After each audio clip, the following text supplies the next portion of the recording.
Hey Frog, how are you? Oh, good evening. I guess it's not morning. Hi. Very good. I think it will be a fun campaign.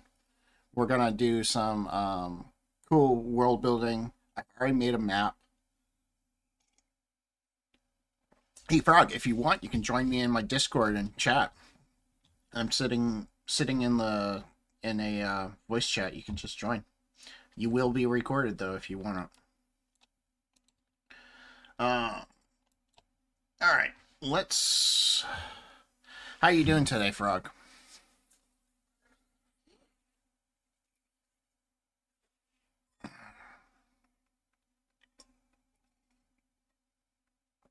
Let chat catch up.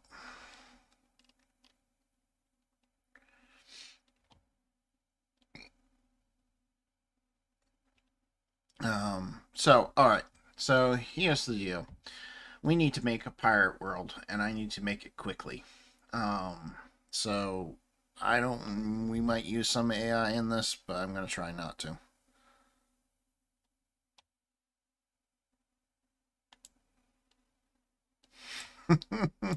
It's a fine with me. I don't care. It'll give me somebody to talk to, so I'm not talking to myself. I feel like sometimes when I'm talking to the chat, I talk to myself, and that is really hard to do. Like it took me a long time to learn how to do it. One, because chat is delayed, so I have to wait a few seconds for you guys to catch up. Um, it took a while.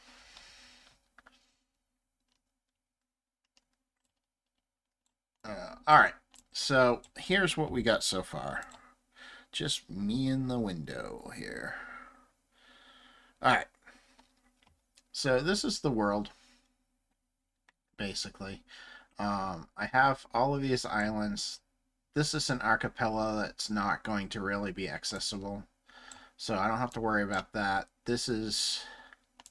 I think we're going to start with Plague Grove. Go to Classic real quick.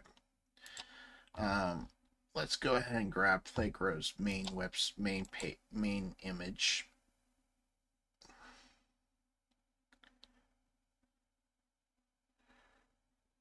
Come on. I'm all right with you jumping in.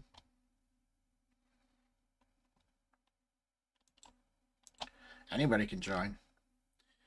I have ways of kicking you out if you're too obscene. Hey Frog, Howdy. how are you today? Piratey. You ready for holidays? Yeah. All right, come on, load up. Why is this not loading? Oh, load. Open. Save.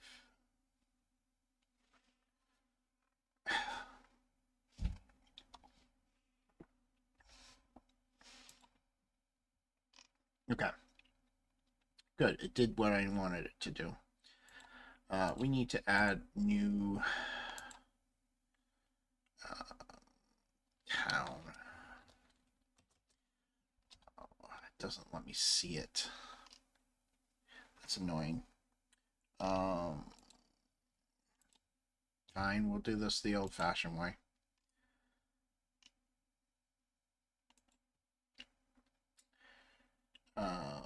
Deadmere Marsh.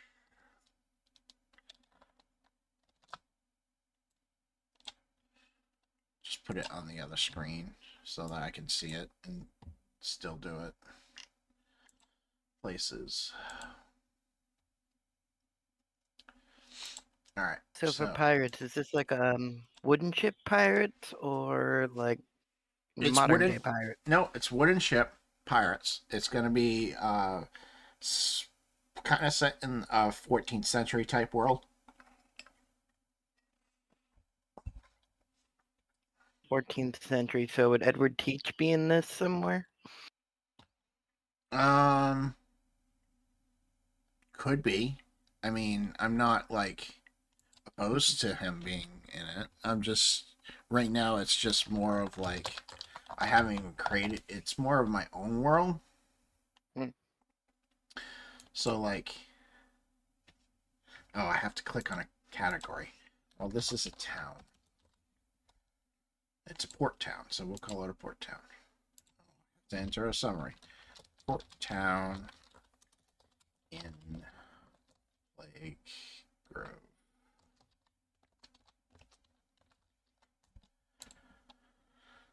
It is not a port town. I screwed that up. It's not a port town. It's just a town. Well, fine and dandy.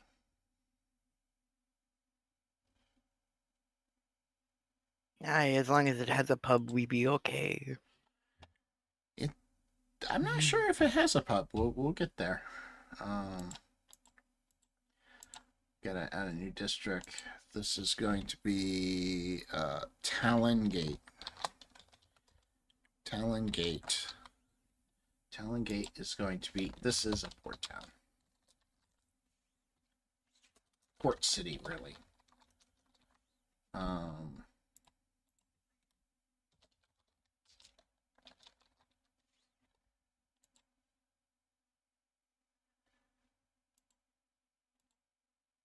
I really like this new structure. Darkberry. Darkberry is going to be a fort.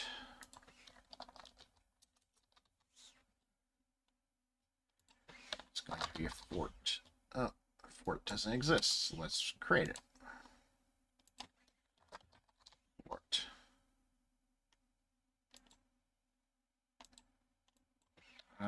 Come on, computer. Bless you. Ow. Are you sick? No, but ow. I hate when I sneeze like that. It hurts. It hurts to sneeze. Oh God, I hate that. Spittin'. And it's going. This is a port town also. Sorry, a lot of this is boring because I have to just fill in, so I can fill in information about it. Aye, every good ship starts with a basic piece of wood. Burnman. Burnmer. However you want to say it. Burnmer. Yeah. It came from a name generator, so. Mm. That's going to be a town. It's a town. And then new district. I love pirates. I got a boat sitting up there behind me. Deadmere Marsh. I'm not good at pirates, so we'll see how this works. I'm just gonna put danger.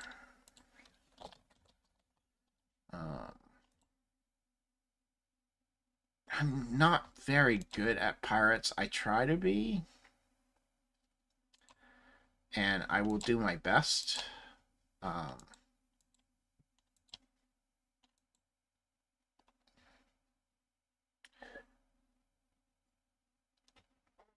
Abyssal Echoes.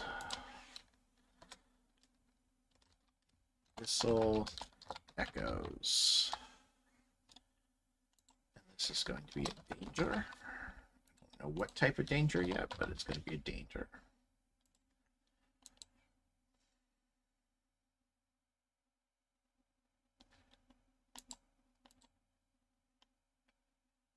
Alright. And then we have forests and mountains. I don't think I'm going to place those in. Might as well.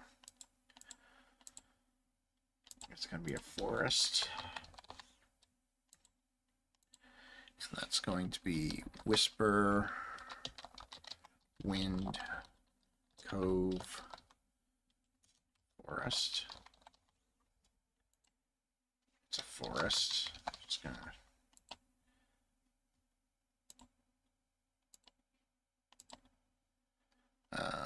And then we have Mirror Lake Basin Mountain.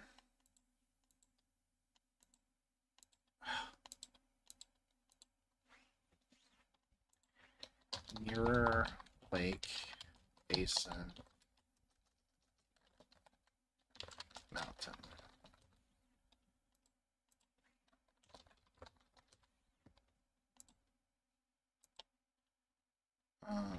Yes, I want to create it. Thank you. This is a mountain with a large lake at the reflects the mountain. So you say we can't see under the water. Right. For that I lake. fear there be sirens. Not in a lake. Maybe on the Whisperwind Cove we'll put some sirens. Alright. Let's go take a look. Okay. So this is the island we're dealing with right here. So we have the Deadmere Marsh, we have Abyssal Echoes, we have Talongate, Darkberry, Spitten, and Loneford, and Burnmere. So, let's get to creating. So how do you decide the shape of your island? I used a random generator. I use specifically, what's it called?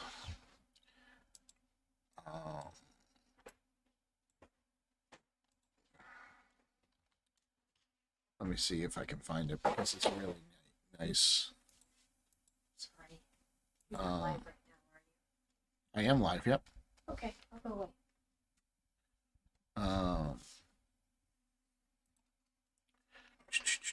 Oh, that's going to irritate me that I can't think of it, and I don't have it bookmarked. Why don't I have it bookmarked? It's so great, too. It's such a great, like, if you need to create an island, it works so well.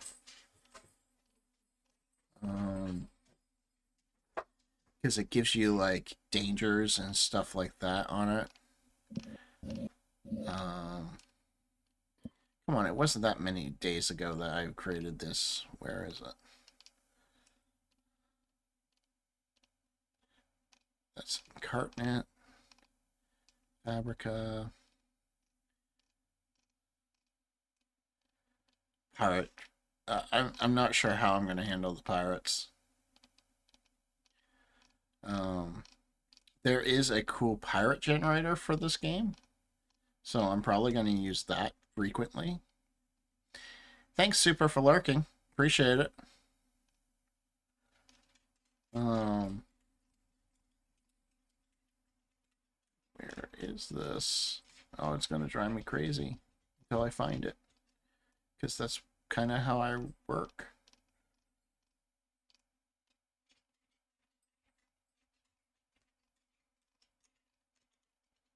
I know what it's called, but I can't, like, think of the word, and it drives me crazy. Like,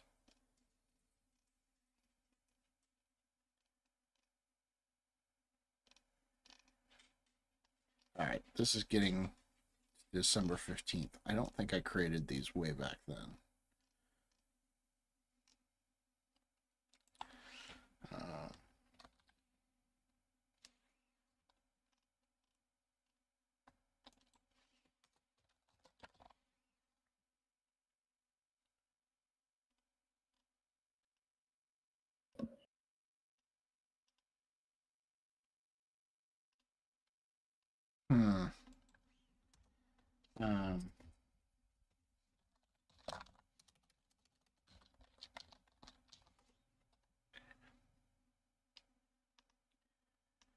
I still haven't decided what I'm going to do for a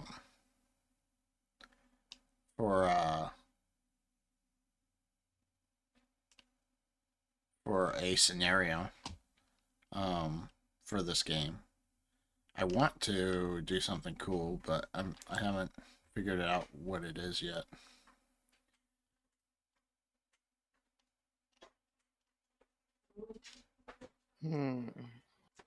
you got any ideas, I'm all for. Aha, I found it.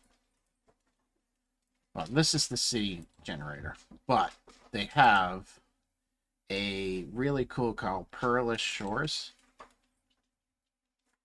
And with this, you can set the perimeters to be island.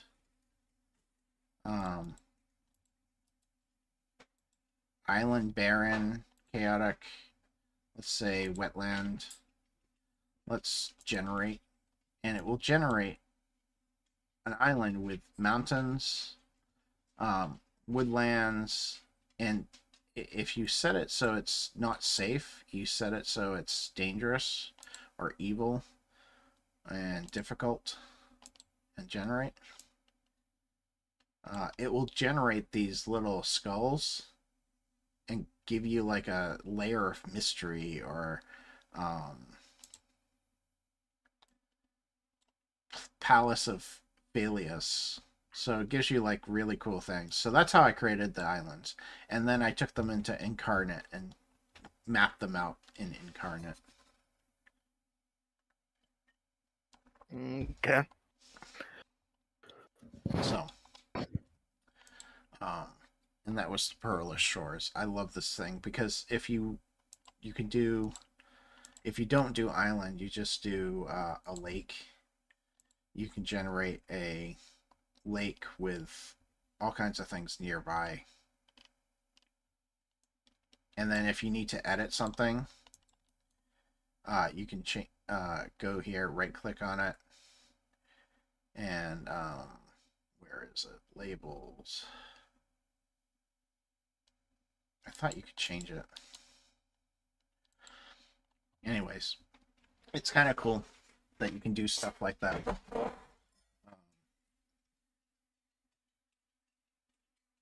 It creates really pretty looking maps, in my opinion. And they have different styles, like you can do different themes. Oh, here it is. You can edit. That's what it is. Westwind. Edit. I could change the name of the city. Change what it's connected to. Make it a village or town. So it gives me that ability to modify things as need be. Let's make that a city. Do we know if our party is going to be pirates or if they're like They fighting are pirates? going to be pirates. So we are going to be playing. Ahoy, Sage D6. Thanks for joining. If you're bored and you want to hop in, we are also on my Discord. On the Discord.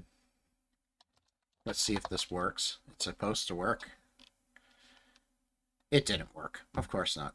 On my Discord, we will be. There is a live chat if you wanted to voice chat too. But you're welcome to just stick around and hold out what we're doing.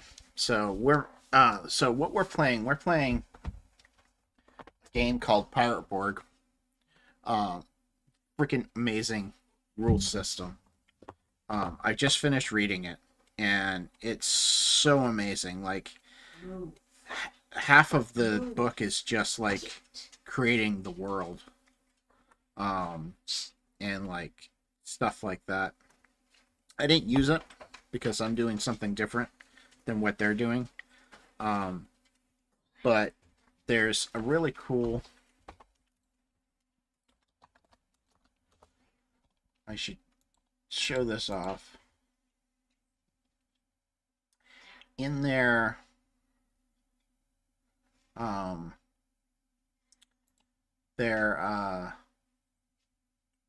Foundry VTT module, they have this really cool pirate crit generator that just generates a pirate for you. You just say which classes you want, and then you just hit make pirate. It thinks for a second, more than a second. And then it pops you up a pirate. Completely available, like, you can roll with them, and it's going to be a great system, I think, to use. But that being said, we are making the world for my players, and we just finished filling in the things for Plague-Grove. Now, let's start with Titan's Gate, because it's going to be a city, and probably an important city. Let's do... Oh, the thing that I was just in. I need to go back into it. Perla Shores. Let's generate a medieval fantasy city. It is going to have... It is going to have farms, greens. It's not going to be random. It's going to be coast. It's going to have a shanty town. And it will have an inner castle. And it's going to be large. Let's do medium. I don't like that one. That one. Oh, I think I just broke it. I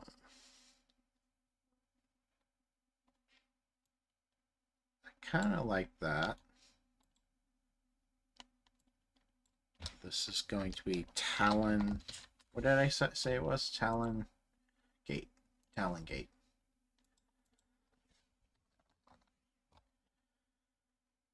Because I'm lazy, this is going to be... And, well, I only have, like, 2 weeks, and the holidays fall into those 2 weeks to get this done.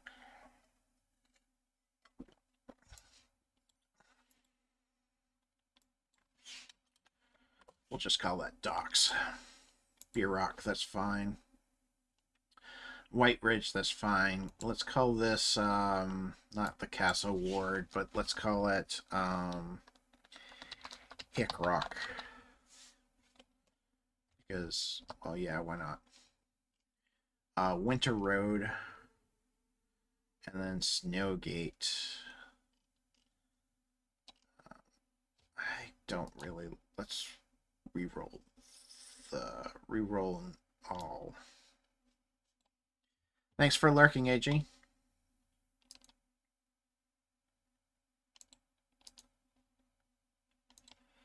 Eastern Gate, Sun Gate, Docks Ward. Why does it want to call this Docks Ward? Just call it Docks.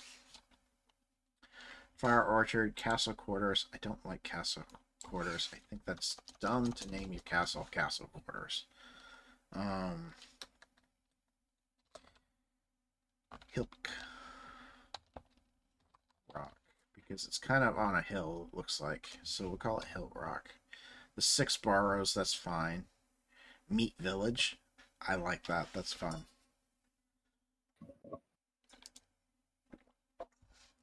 Now let's change the color scheme, because I don't like this color scheme.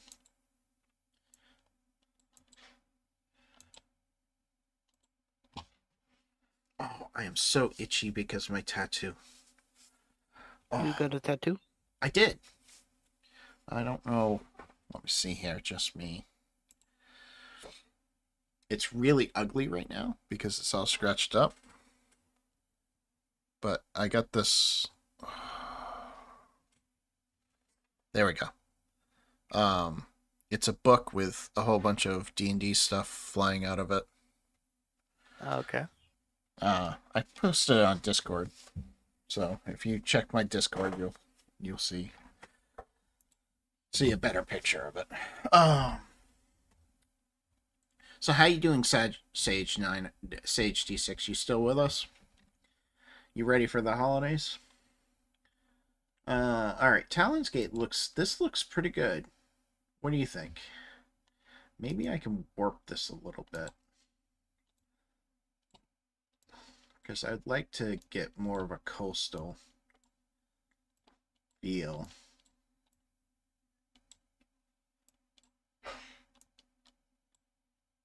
Oops. Oh. I don't know what I just did.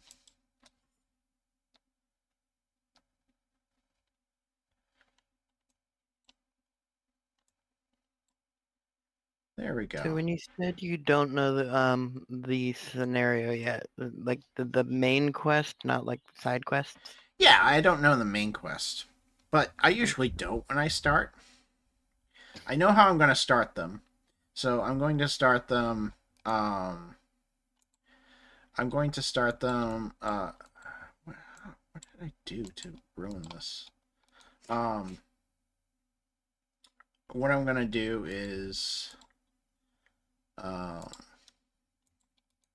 do I export as a PNG? I'm going to start them off on a ship as slaves, but then as they wake up in the middle, they're going to wake up in the middle of the night, and there's going to be a mutiny happening on the ship. So whatever they do with that is how I'll play it. Like, if they want to join the mutiny, I'm going to let them join in the mutiny. If they want to kind of help the captain and kind of work their way out of slavery, I'm going to allow that. I'm going to let them do whichever direction they go. But that's how I'm going to start it.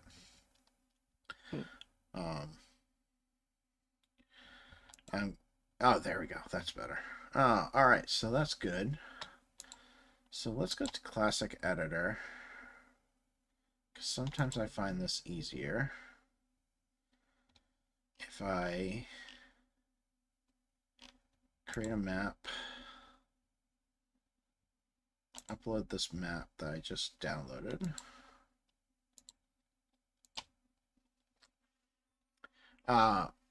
So how's everybody doing tonight? Well, besides you, Frog. I'm talking to chat.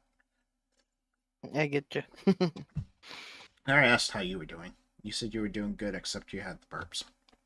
Yeah.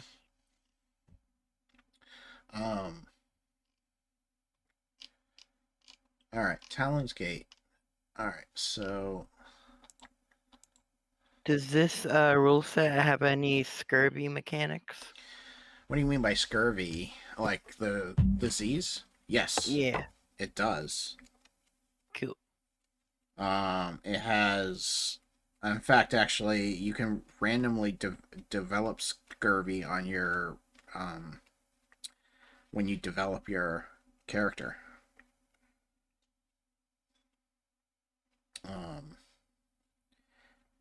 It's really like everything is a random generation, so you could randomly generate an entire character from the book, or you can pick and choose and do your own thing. I'm not going to limit the characters to be, oh, you have to do a random character, but it's very deadly. This game is not, I'm not cushioning the blows. It's going to be a deadly game. Like, you could die in the first scene. Okay. Because, in my opinion, if it's going to be a pirate game, it's going to be rough and tough.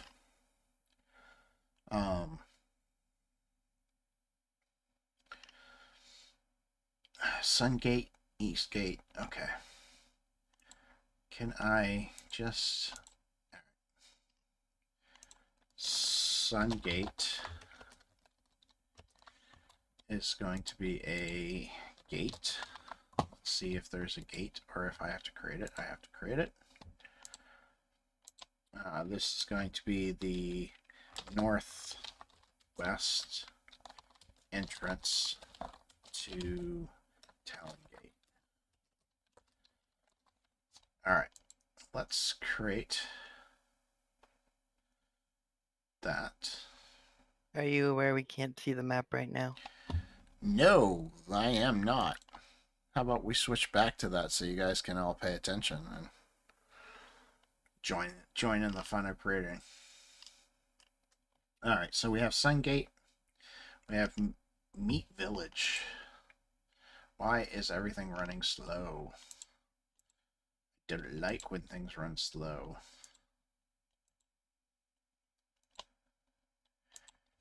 Meat Village. And that's going to be a district.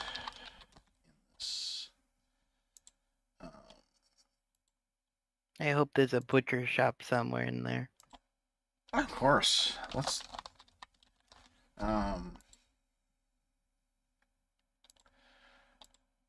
What should the butcher shop be named? I wonder. Mm, Um, butcher shop. Mighty Meat? Mighty Meat. That's. Let's see what AI gives us, because we have this AM generator that does it based on the place category. The Bloody Cleaver. That sounds Um, better. the Bloody Cleaver, the Savage Slaughterhouse, the Meatmonger's Market, the Fanged Butcher, the Cursed Carcass, Gory Gourmet, the Bone Breaker, the Gruesome Grill, Macabre Meats, Sinister Sausage, Dark Delicacies. I think I like the Bloody Cleaver. I like the Bloody Cleaver out of all those options. Who should own it? What's the owner's name? I wonder.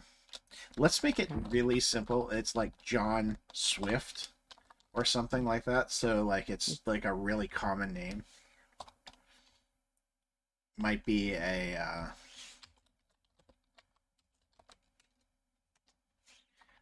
pseudonym for them, so that's not real. Meat Village. In Meat Village, there is a Bloody Cleaver. Where we can get the finest strips of bacon. Bloody Cleaver has a owner called John Swift. John Swift.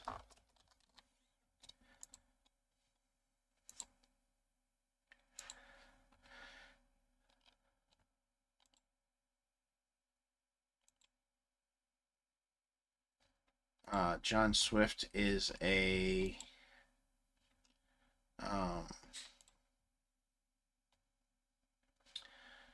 John Swift is an ex-pirate.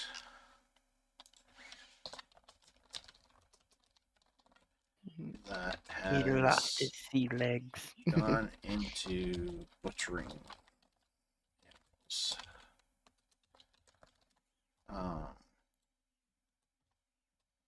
He's an ex-pirate that's gone into butchering animals.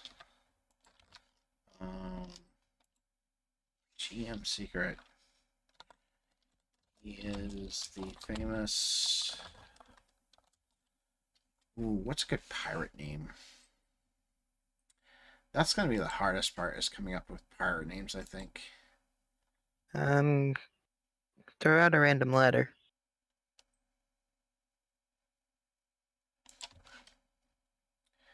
J. J,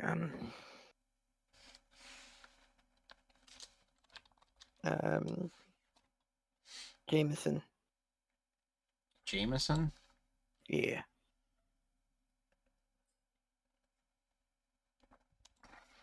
I don't know if I like Jameson.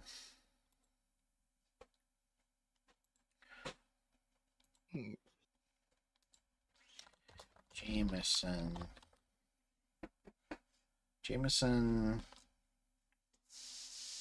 I'm trying to think of like a famous name. Cutthroat Bill.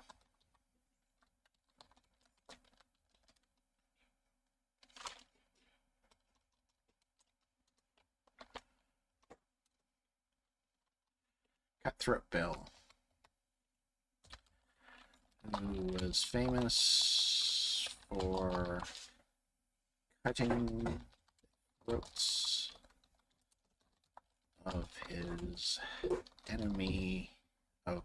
enemy's captains in front of the crew that survived.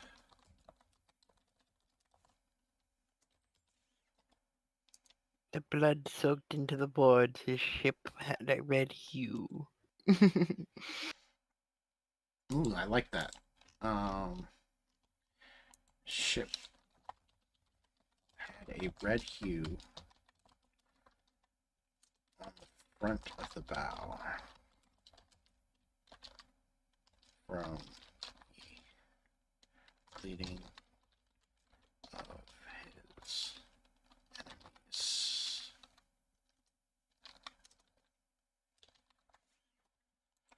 Ah, piratey. Aye, me matey.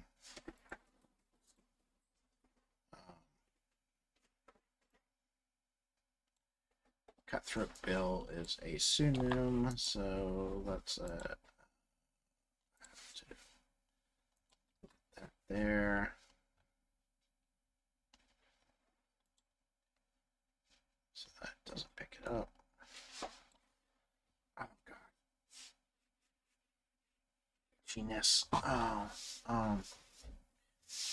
Hey, Skillum. I am making we are doing a Pirate Borg game on Sundays now instead of City of Mist because, well, nobody really likes City of Mist and I wasn't feeling it. So I'm working on building out a pirate campaign. I've had a map already designed. Right now we're working on Plague Grove.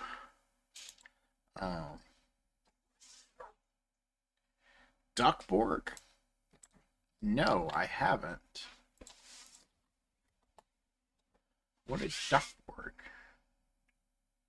I wonder if it's the type of duck that goes quack. Is that like Donald Duck? It's DuckTales, but in Borg form. Ooh. Happy like. Oh wait, I can't do that. We're on stream. You can't really, no. Interesting. No, I haven't seen this. That makes me interested in playing it.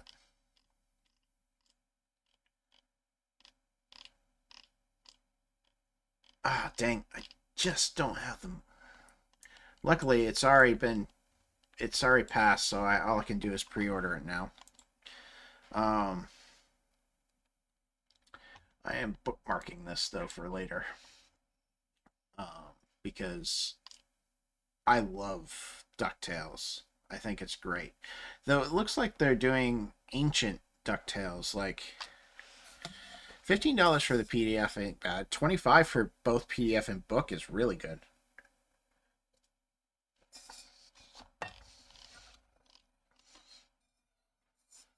But then again, it's probably follows the same size and dimension as all the Mork board games so far.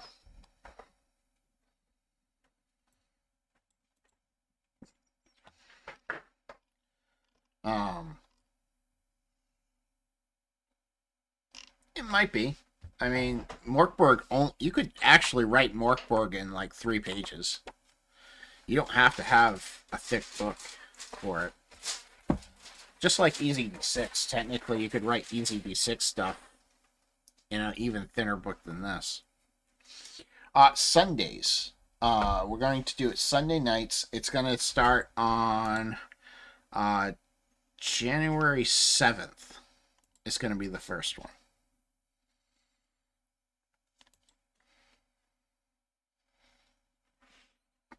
It's with the same group that was doing Easy D6. Not Easy D6. City of Mist. Nobody wanted to leave. Everybody wanted to continue. So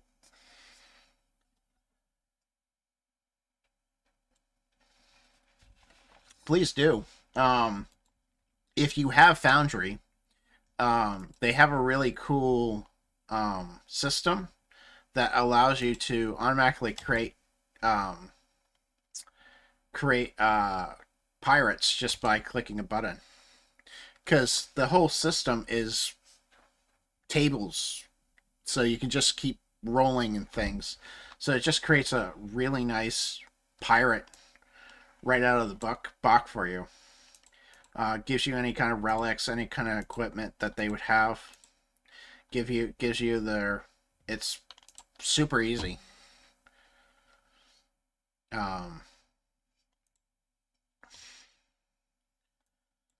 Martine Brother Bentley.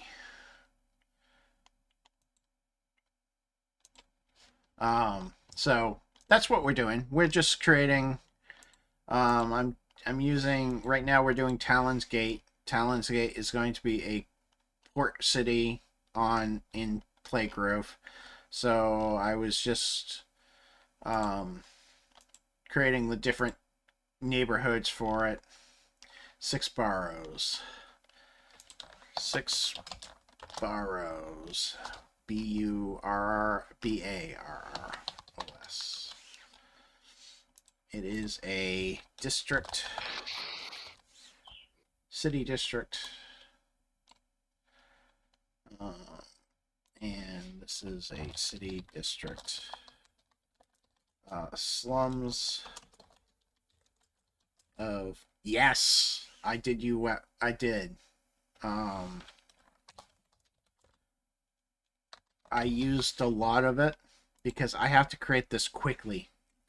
A lot of times I would create my own stuff, but I have to create this quickly because I only have 2 weeks and I have a whole map that I have to fill out. So I'm using it to do the simple things here, such as creating names and stuff for the towns and stuff like that. Hilk Rock, that's right. This is a castle district, which I'll probably have to create.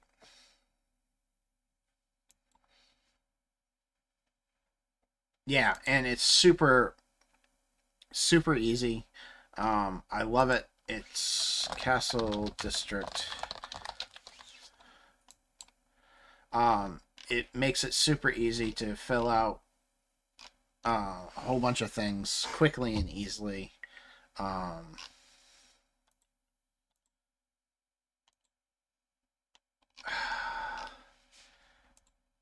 Neighborhood. Talon Gate Docks. And this is going to be Docks. Have you used Scabbard at all, Eastkillen? I can't remember where. I know I met you in Easy D6. I wasn't sure if.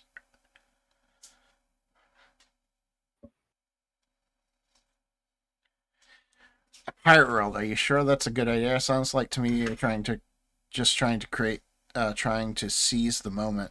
Hopefully, the adventure life is full of fun and don't turn out to be a beach. Ha ha! That's funny. Scabbard. Let me show you it real quick. Hold on one sec. Let me just put in a thing here. So this is Scabbard. This is Campaign Manager, and it is graph based. So different things, like if I go to Placegrove, it has all of my districts, all of my towns and everything in there. And then if I go to Talon's Gate, it gives me all the districts in that. And if I had characters attached to this, it would show me all the characters. But it's a really nice organization system. I'm not sure if you've ever seen it or used it. But it's super easy. There's some AI generation in it. Like if I go back here, if I go to, this is the city generator. Most of the time you'll go to the classic editor. The classic editor, and everything is connection based. So if you go to connections, like I have all these different connections I can add. Like I can say that there's a leader here, and that leader is so and so, and it will automatically create it for me. So if I say, who is that character that I just said? Yeah, we'll do Meyer. So if we do Meyer Sheffield, it will allow me to create it, The character is automatically created. I save. And if I go, I have, it's all linked in, so I can just quickly go to that person, edit what I have to edit, save it. It has, it's super easy. If you have the connection of family, so you have the mother, father, or siblings filled out, it will actually create a family tree for you down here if you have that package. So it does a whole lot. I love it so much. We have a stowaway. Hello We there. do. Hello. How are you? I'm doing well. Yeah. Good. I'm glad to hear it. I really like your Star Wars stuff. I mean, not Star Wars, but your space combat stuff. I think it's going to work really well. Oh, thank you. I really appreciate that. I might actually steal it for pirate stuff but I probably won't because Pirate Borg has such a great ship naval combat system. Okay. Because I decided I wanted to use Pirate Borg instead of Easy D6. I'm not sure why. Interesting. I think it's just because I wanted to try it out. Yeah, More most than anything. definitely. Alright, so Plague City, Talon's Gate. What else do I have in Talon's Gate that I have to fill out? Well, I have to fill it all up, but Eastgate was the last one. Neighborhood. So what are you up to tonight? Nothing much. Just got home not too long ago from work. Just trying to relax tonight. Oh, Decided to come hang out. Well, I appreciate it. I like no hanging problem. out. And I love ideas even more, as you know. I say ideas because I'm from Maine, so. All right, so Talon's Gate, Eastgate, Hill Rock, Meat Village. Meat Village has a butcher in it called Bloody Cleaver. Six Barrows, Sungate, Talon Gate Docks. Talon Gate is. Why did she show up there? She shouldn't have showed up there. Why is she showing up there? Oh, because I made her a leader of the entire place. I don't want that.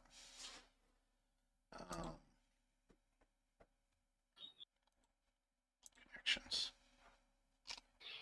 I did that to show someone, that's right. But sorry, I'm talking to myself and I try not to. I wanted it Talon's Gate, not the leader of Talon's Gate. There we go. And then let's go ahead and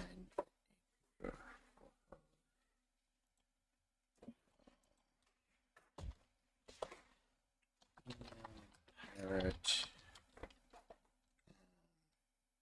Mayor Town. Let's see what that. Yeah, you'll have to check it out, Eastgillum, because it's great. Have you? I can't remember which things we shared. Oh, you have you tried Scabbard? Sage? Scabbard, what is that? It's a campaign manager.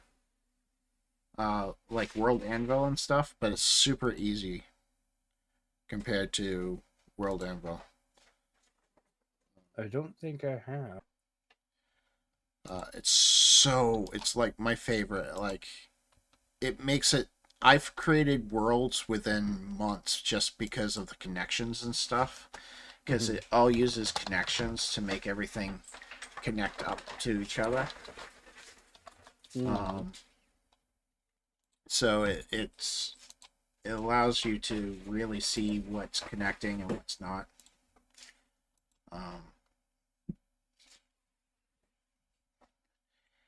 I will do cheat a little because I am super behind schedule for this world. Let's bring up ChatGPT. This is character.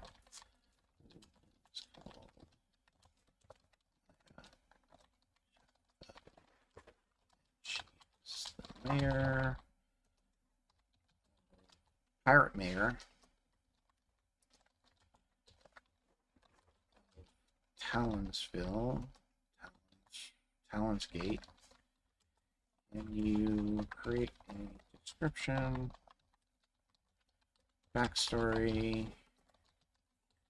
and personality. Because I am so far behind in this, and I have 2 weeks to come up with a whole world. That sounds slippery. Well, I'm not technically publishing this, so it's not really slippery. No, I Yeah. mean the chat. Oh, what did I miss? I was oiling an oak dice tower. I made it and just dumped Danish oil all over my workbench. Oh, luckily it stayed on the Ooh. workbench.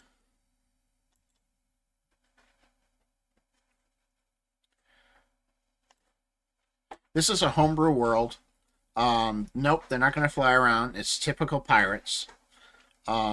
This one is a port city that I'm working on, Talon's Gate. And they are not floating islands. They are all ocean-based. I haven't named the world, so that's why it's called Dave's Campaign. But this is the world. As you can see, this is all water. I'm working on this island right here, Playgrove. But I have Logholm, Hands Isles, Ivory Isles, Irwea, Island of Sorrows, Wankland. I love that. I can't wait to get to that world, that island. Island of Wisdom, the Hopeless Haven, Rogue's Reef,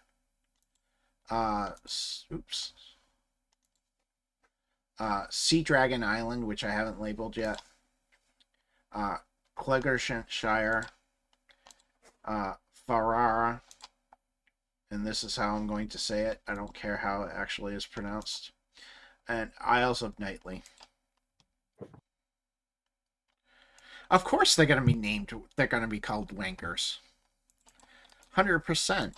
Wankland? They're totally going to be called Wankers.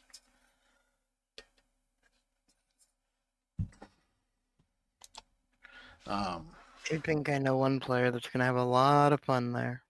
Oh, I was thinking Eric. I was thinking Nate. Nate's going to love that name.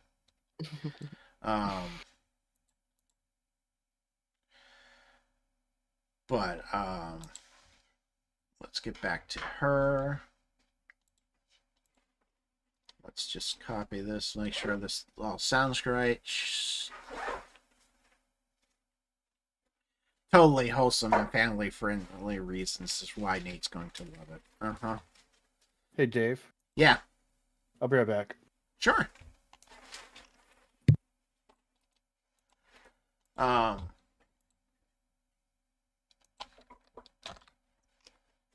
Yeah, this will work for her.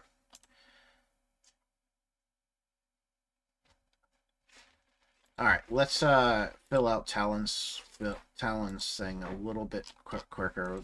Let's do this. Talon's Gate has. Oh, let me go back to Talon's Gate real quick. I hate doing this because I'd rather come up with my own stuff, but I just don't have the time.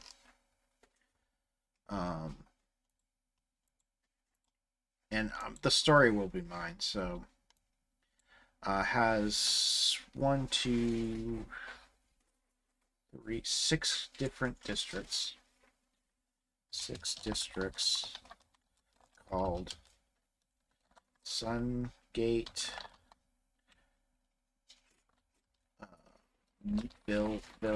Village, 6 boroughs, Hill Rock, the Docks, Talon's Gate, Docks, Eastgate, and Eastgate.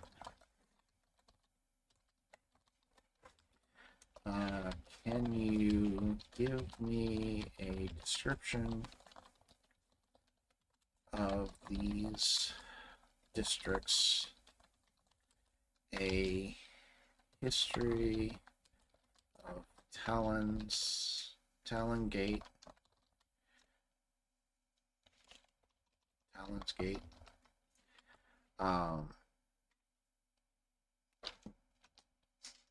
and a description of the city. It is a port city in Plague. What's it called? Plague Grove.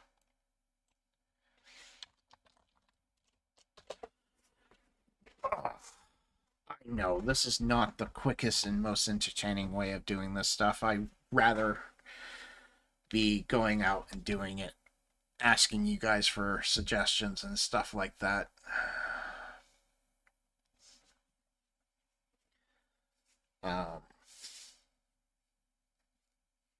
So how's everybody doing tonight? I know I keep asking that, but I like chatting with the chat. We have 9 people watching me do pretty much nothing.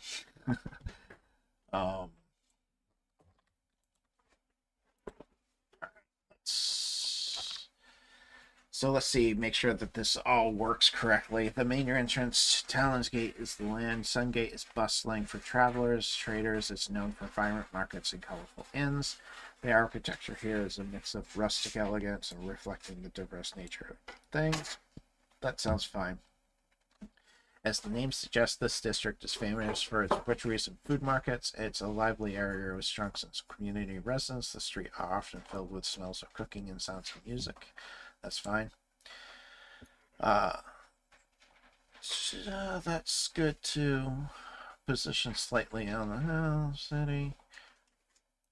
The main castle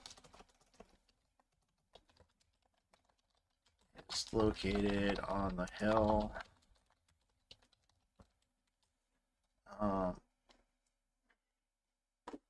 This all works really well.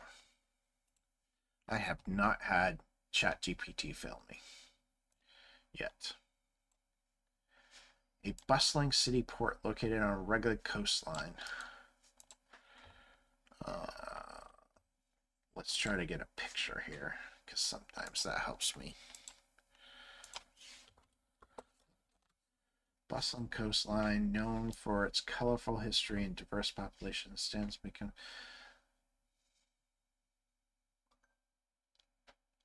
So to answer your question earlier about Scabbard, Yep. I've tried working with Word Anvil.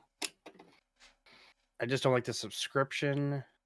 And then I moved to a website called Trello. Okay. Which that was interesting. So instead of like a traditional world building system, it's basically more for like corporate organizing stuff. But I like the layout of it. Oh no, And I've I used also Trello for use- programming, so. Okay, yeah, you know what I'm talking about then.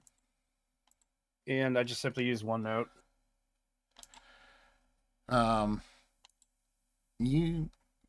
I know it's technically a subscription service, but it's a cheaper subscription service than World Anvil. A lot cheaper. Mm-hmm. But Scabbard is so much better than like Trello or something like that because you can connect things together. Like I've created a whole secret organization that nobody found, but still, it was a whole secret organization that um, all worked because I had connections connecting it to different things. Mhm. And Scabbard allowed me to keep that organized enough so I felt comfortable um, actually doing it because I'm a horrible organization person. Organization is not my strong suit. Right. And since I've found Scabbard, I've been able to create these amazing um, worlds just because I have an organization. Hmm. Um,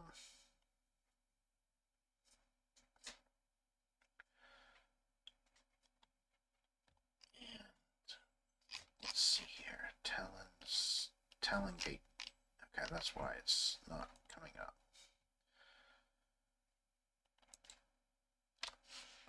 My tattoo is itchy.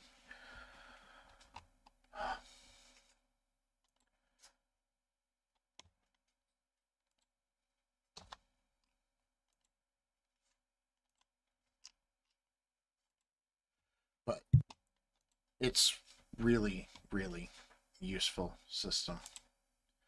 Um,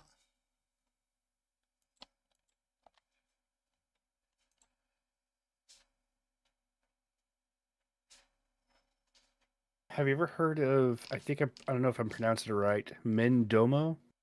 no, I haven't heard of Mendoma. I've heard of Kenka and World Anvil. Okay.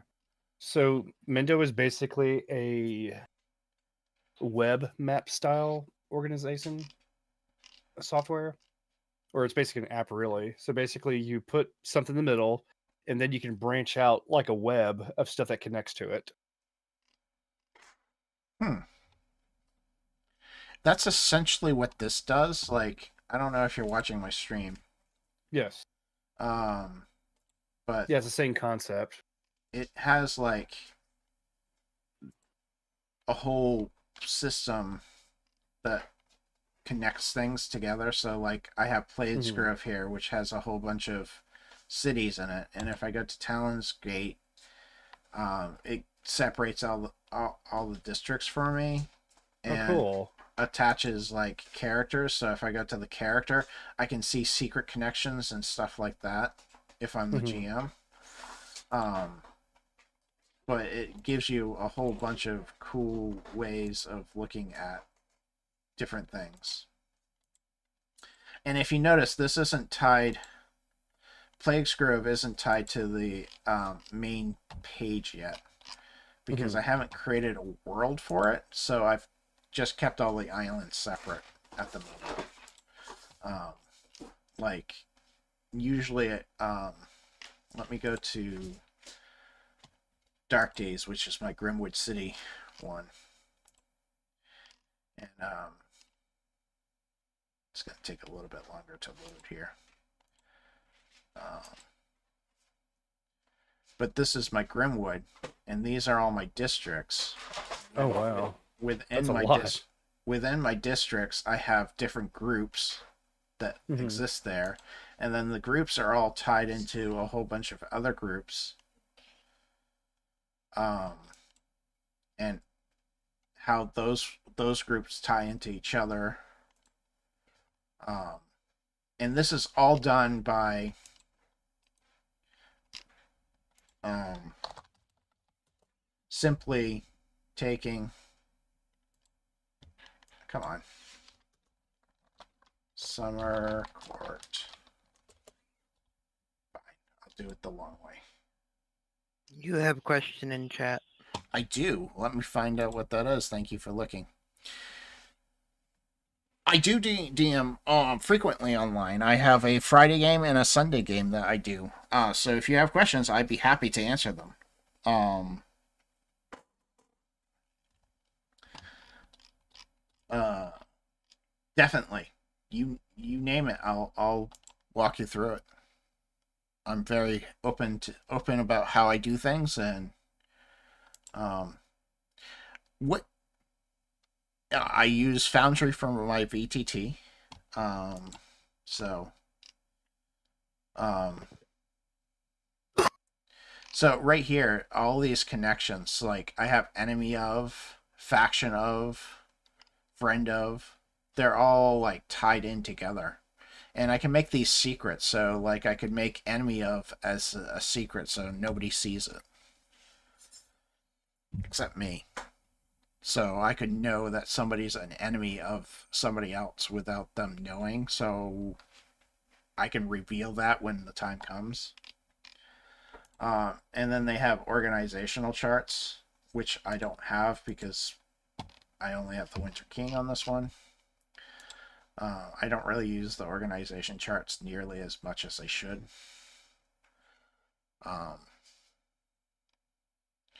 You still...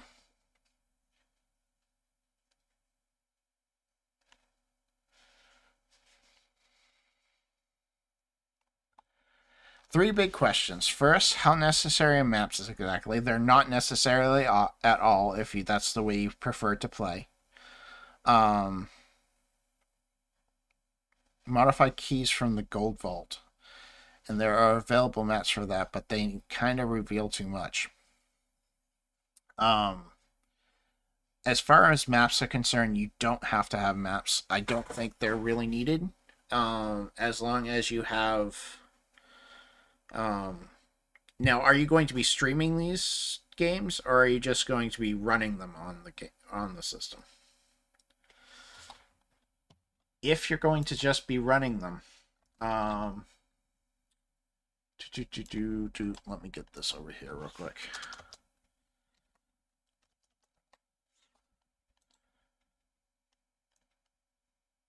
You're just going to be running them? Take a look into Alchemy. Right now, they're still kind of new, so they're still getting some games. But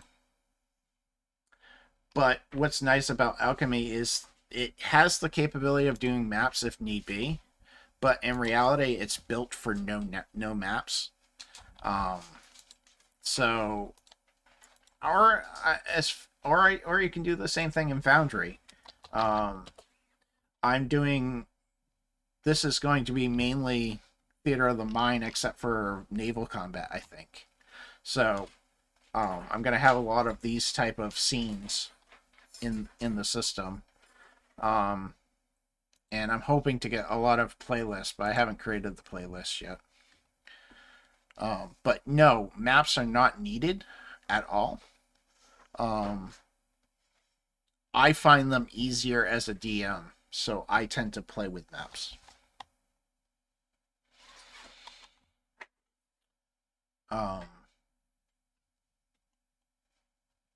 So yeah, so what's your next question? Well, I continue on here. Alright, let's go back to the campaign I was working on. That I need to get done. Stop getting distracted. Talon's Gate. Alright, Talon's Gate's pretty much done for the time being. I have other things I want to do there. Oh, let's do this real quick. Let's ask for rumors and adventures, pirate adventures.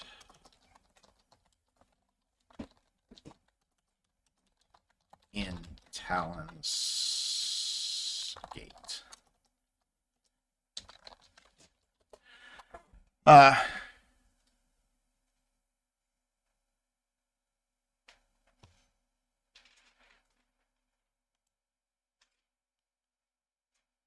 I mean, it could definitely work. I do combat on maps, but I have only played in person. Then for battles, so I only draw the rooms. One thing that you can do, for this here, let me pull up a actual... This is not a good campaign to do this in. Let me switch campaigns here.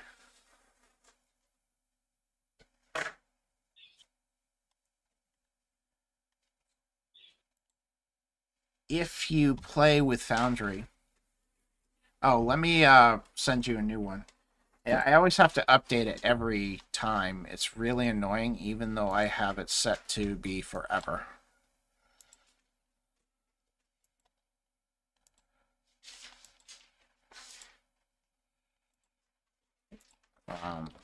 There's the Discord link. One thing that you can do with Foundry is you can build a wall system. Sometimes I will just build walls to block the players from seeing anything too much. That's what I use Foundry for. Foundry also has a built-in fog of war. So if I was to go to the Howling Hound, if a player, which I don't think know, Howling Hound. That's in not Obsidian, that's in War. I do have vision and lights on. I do have global illumination on. Okay. He doesn't have vision though. That's why it's not working. Okay. So, this guy has vision of 10 feet, let's say, which is really small, but I wanted to show these features. So you can go in and say he walks in, and if there was lights here, he'd be able to see, but he's not able to see. Oh, there's no walls. Crap. Really? I didn't build walls. Fine. Let me just build a brick wall. So I couldn't see inside that. So without actually opening a door or something, I can't see inside there, and it would just be black. And then once I get in, then I can see inside it with lights.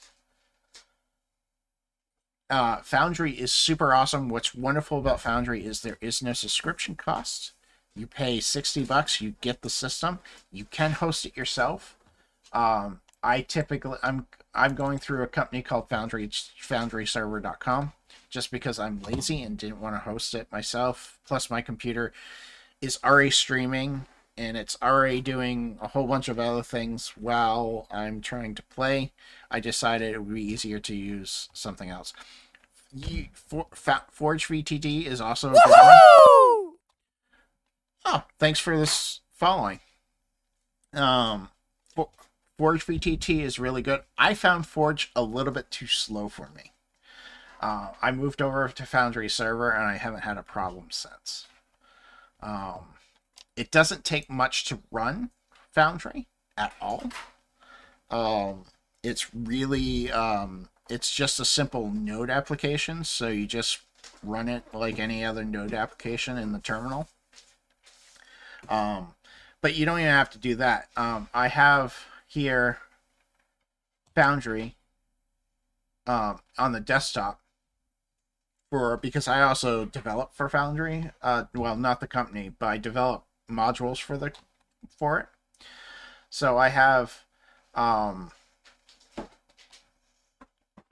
one built in, and this is running. So somebody could go to my local host IP address, and they could have access to it.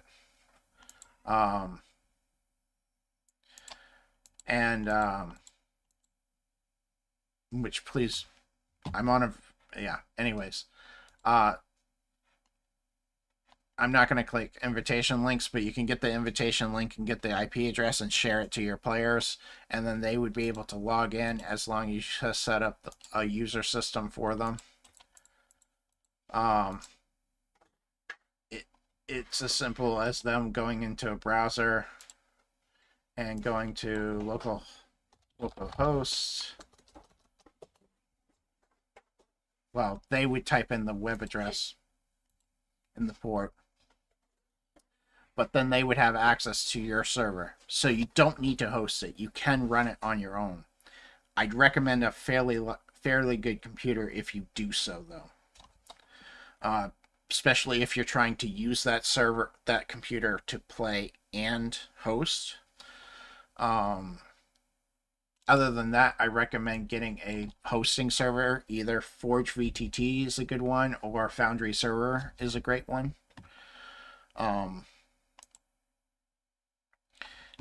But again, it only costs you $60.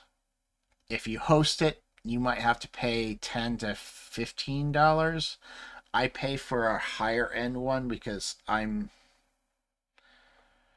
greedy and I like to have more computer power than I probably need.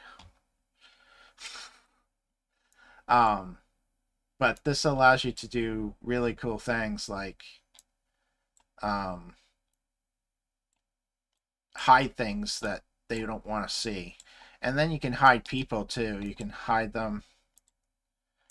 So that's invisible to the players. Players can't see it. I can see it, but they can't see it. And then I can bring them back up.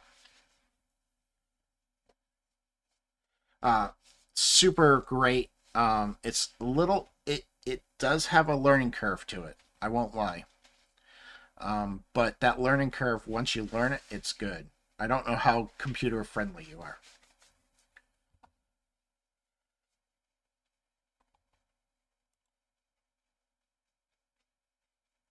Thanks for lurking, Array. I can definitely vouch for it. Oh, God, yeah, it's so good. Yeah, Foundry VT. It really is. I'll even share my first experience. It took a lot of trial and error just trying to learn where all the keys work and everything like that. But also knowing the system, what you're going to use it for, and just learning all the bells and whistles of it. Once you figure it out and then download all the customizable mods for it, it really makes your job as a GM, rabble rouser, whichever you prefer, a lot easier. I love the flexibility of mods, especially for my playstyle. It's very theater of the mind usually. Or if it's going to be combat, especially if it's an important one, then I can switch to battle map easily. And I like to be able to. The one thing that really catches my interest is the transition of music, and with mods, you can mod a scene to like slowly fade in and out for tension and drama. I'm really bad at that. I'm also really bad at music in my games in general. But 100%, it has some major awesome benefits to it, in my opinion. Yeah, my biggest thing is like having music, because I love to have music that's immersive. Because I feel like without music, there's nothing wrong with not having music. It's just for me, I like to have it as a tool because I enjoy it more. I 100% agree with you. I'm a lazy DM though. Yeah, there is that too. Also, I'm a perfectionist too. I'm a horrible lazy DM, and I also stream a lot of my stuff, so I have to be careful with copyright. Yeah, that's true. That's an unfortunate part. But as far as Foundry, I will go up to high heavens about how awesome it is. It's way above and beyond anything else on the market.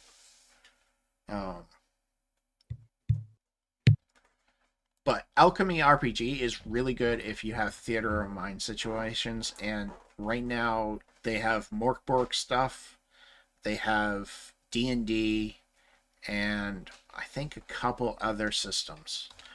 I don't know what kind of system you're thinking about running this in, Hydro. I want to say I made the biggest mistake. One time I ran Roll VTT for the first time, and it was my first time running EZD6.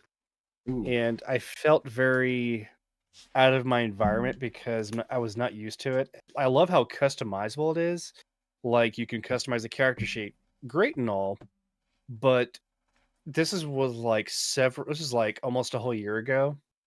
when I first got into Easy D6, and I really was kind of embarrassed because I was so unprepared, not only as a game master, but also running on a VTT I wasn't very familiar with.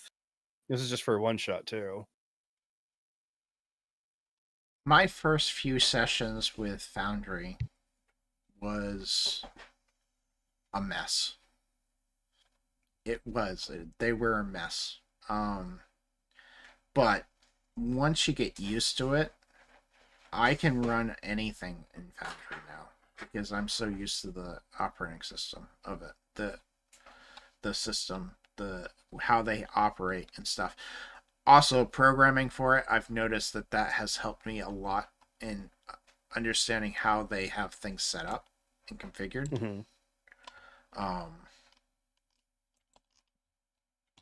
But I cannot. I will tote Foundry all day long because it's definitely worth it for $60.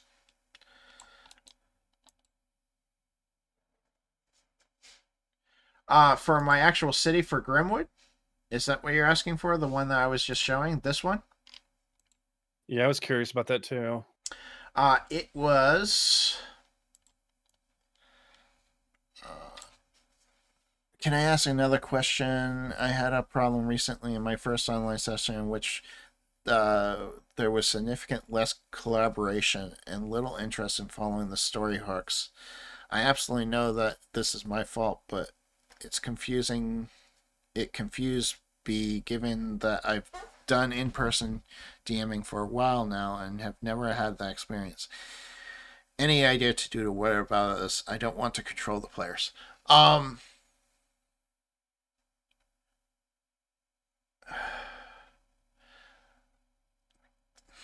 mean, that's typical. Just the typical. It's not. I wouldn't separate that out from being an online game. There's this. You have to find out the reason why those story hooks didn't work for those players. It doesn't necessarily mean it's because um, it's online. That could have happened in person. Because online, I've never experienced a situation where our online caused the problem with the story hooks. Unless I'm struggling with the VTT and trying to get everything to function right, that can sometimes distract. But in general, online gameplay, I haven't found to be too terribly different in giving a story hook as any place else. Make sure that you're role playing it, you're giving them reasons to go for the story hook. Sometimes the story hook just isn't interesting to them and they're interested in something else. And number one thing I always do, if the players don't want the story hook, have the story hook come to them.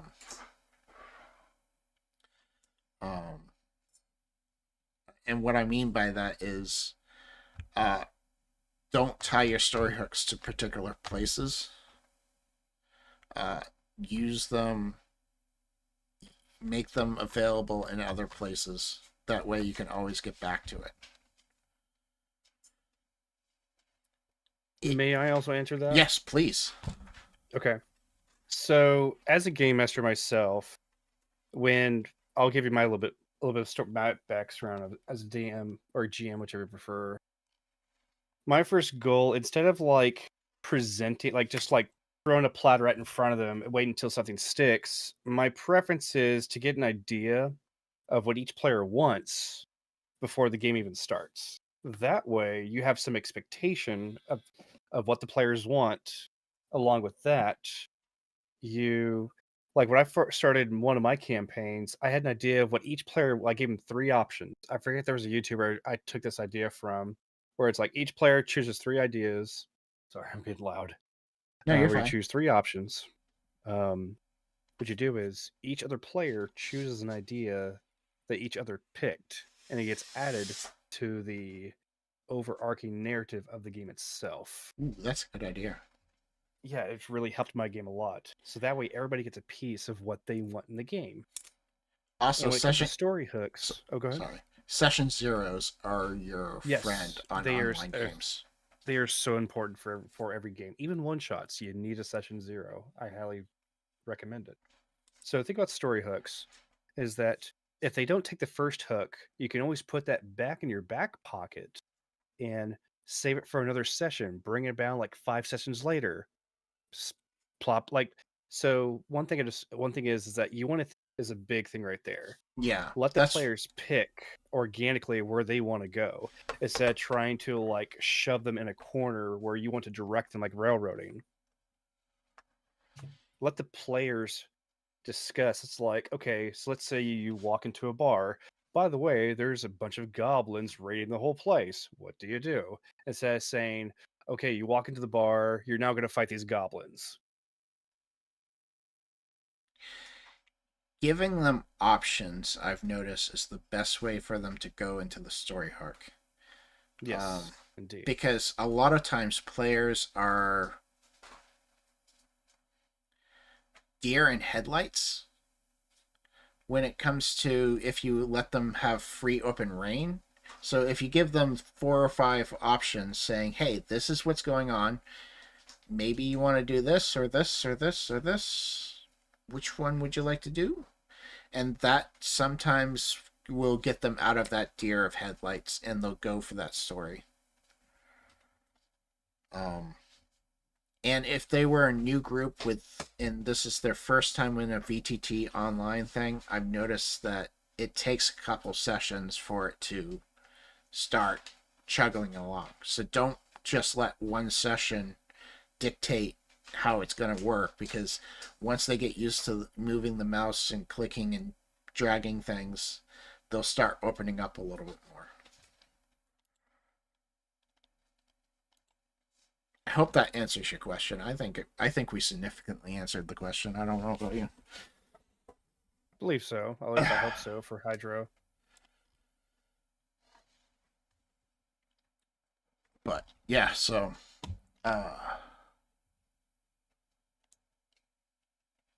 Dissonance or collaboration.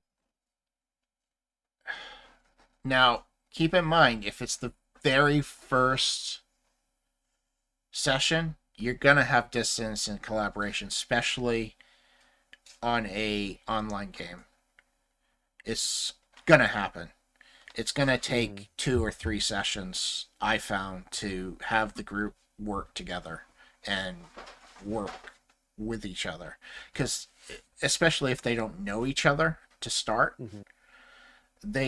you're talking to complete strangers online. It tends to my City of Mist group, they work well together now, but if you go back and watch a couple of the first couple sessions of that group, they weren't clicking at all together. And the reason was because nobody knew each other, and it took a few sessions for them to trust one another to collaborate with them. Yeah, when it comes to collaboration, especially with complete strangers, a method that I think has worked really well with every group I run, I have each player, before we even play the game, fill out an application form. Sorry, I'm being too loud again. Sorry, I have No, a very loud voice. You're fine. I'm controlling it on the other side, so you're fine. It's my my girlfriend. See, I'm being too loud. Oh, Anyways, okay. so when it comes down to, it's something that's really kind of helped me filter out players that I think are going to be compatible for me, for good or bad reasons. But along with that, sorry, I'm kind of getting distracted here. Collaboration, yes. So it usually takes about 3 to 5 sessions for players to get comfortable with each other, especially with strangers. It's like you meet someone for the first time, you have no idea what to expect out of each other, because it's kind of like this uneven ground. It's like you don't know their mannerisms, you don't know how they're going to react to all kinds of things that can happen. So, along with that, you want to start things slow, or you can drop them in the middle of a combat and watch them scatter to figure things out. You learn pretty quickly how they're going to react in a combat situation for the first time amongst other strangers. Like, for my example, one of my campaigns, first session, boom, they have like a really quick encounter, not like a full-fledged combat encounter because it could take forever, however long it may take. Just do a quick encounter and just give them options to react and kind of feel the room with each other, how they fit in place with each other. And then eventually they're going to come up with ideas of each other of how they collaborate together. And also, what kind of system were you using? That's a big thing. Because D&D is great, but it's not as collaborative as, say, something like Easy D6 or Index Card RPG, where it's more freeform. Or In can my- I say Savage Worlds? Or Savage Worlds. Yeah, Savage Worlds is also more freeform than D&D.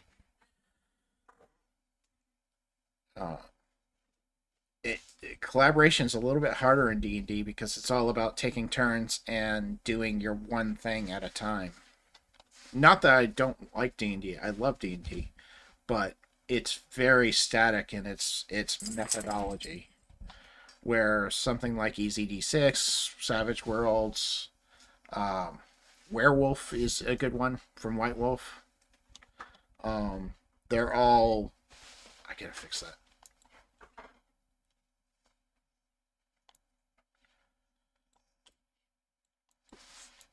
I mean, yeah, I find with D&D that's sometimes a problem with different groups if they're not clicking. Did you have a session 0? Because really, session 0s alleviate so much of this problem. Because it introduces the people to each other. And make sure that in your session 0, you're having them work together to come up with ideas. And what I mean by that is I have all of my players most of the time. I didn't do it for City of Mist, and I wish I had.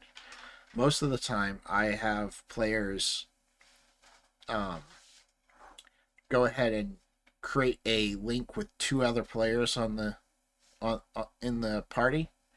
Whether that link is something very soft and easy, or whether it's a bond like a brother and sister pair, I try to make sure that there's some kind of connection that leads them together. Whether that's something they actually know as player characters or not. Like, I had a D&D session. We sort of did, but it wasn't as in-depth as what you're describing. Might want to watch a guide video about session 0s, as I just tried to wing it. I should do a guide on session 0s because they're so important. I probably maybe after the new year I'll do a guide on session 0s. It sounds like you'd probably be a really good one to have on with that, Sage. Sounds like your session 0s are even more in depth than mine. I'll admit, for me, I don't want to talk. I hope I don't feel like I'm taking over your stream from talking so much. You're not. I like talking. I like communicating. So I enjoy listening. Thank you. I appreciate that. I guess to show a little bit of background, I've been playing since like D&D 3.5. That was back. I've been playing since 2007.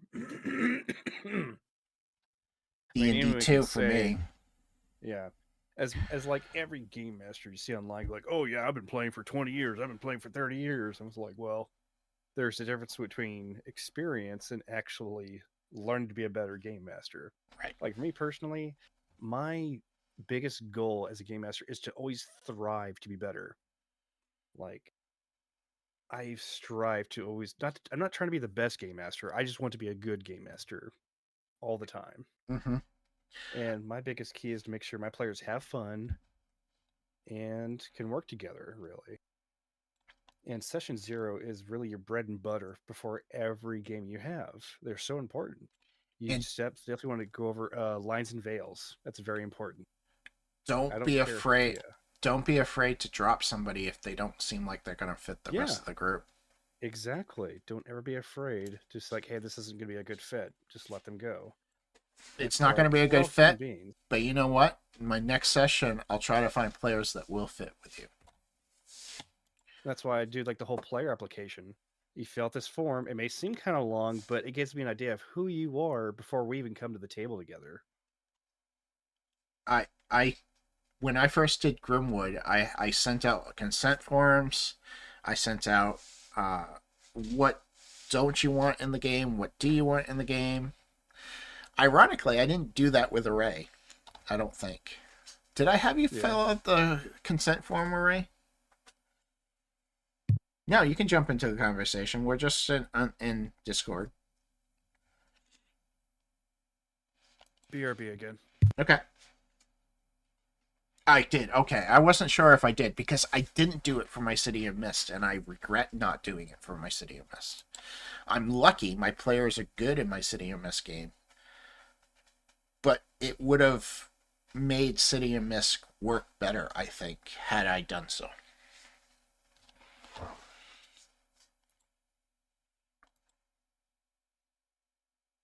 I've been taking notes. What are you picky about, Darkwell? Like, what makes you what is picky about your choices? What are you picky about? Oh, Hey y'all, sorry. Hang on, my headset's throwing fits off. way too high too.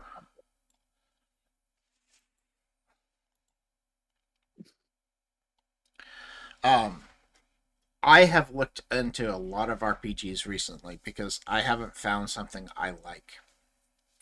I found things in games that I like, little pieces here and there, but I haven't found the game system. Closest I've come to so far is EZD6. I really enjoy EZD6, but there's things about it I don't like. So, sorry. Me jumping back on the session 0 topic for a second. Absolutely.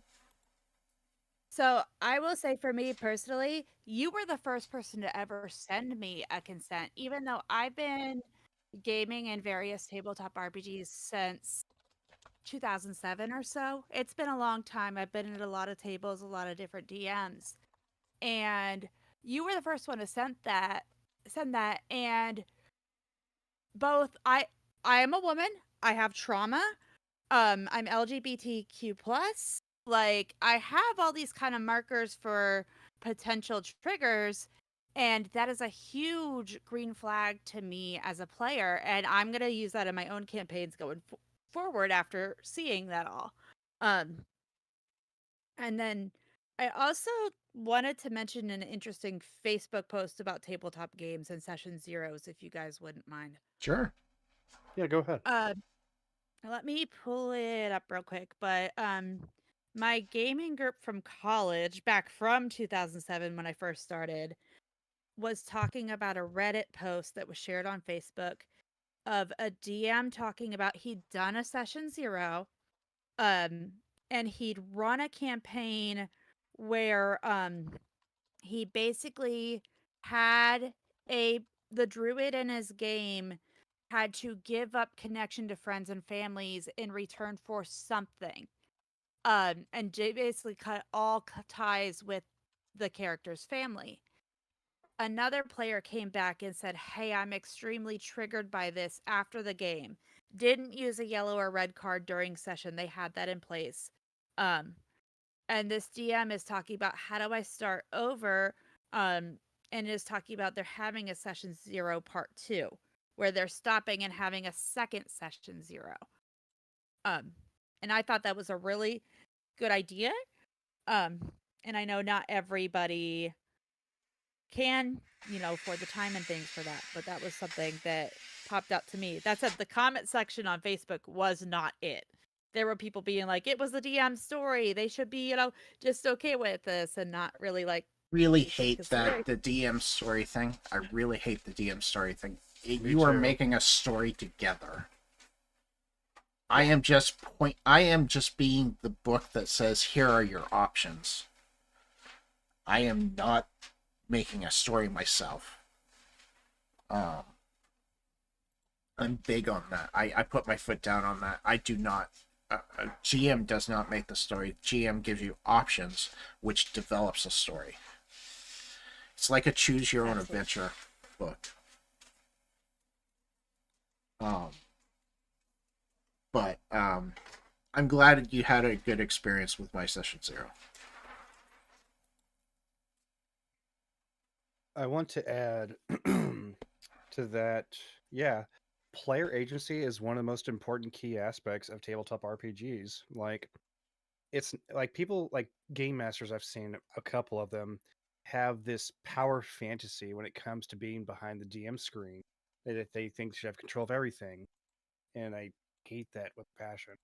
Where so it's not just the DM's game, it's everybody's story that we all collaborate together on.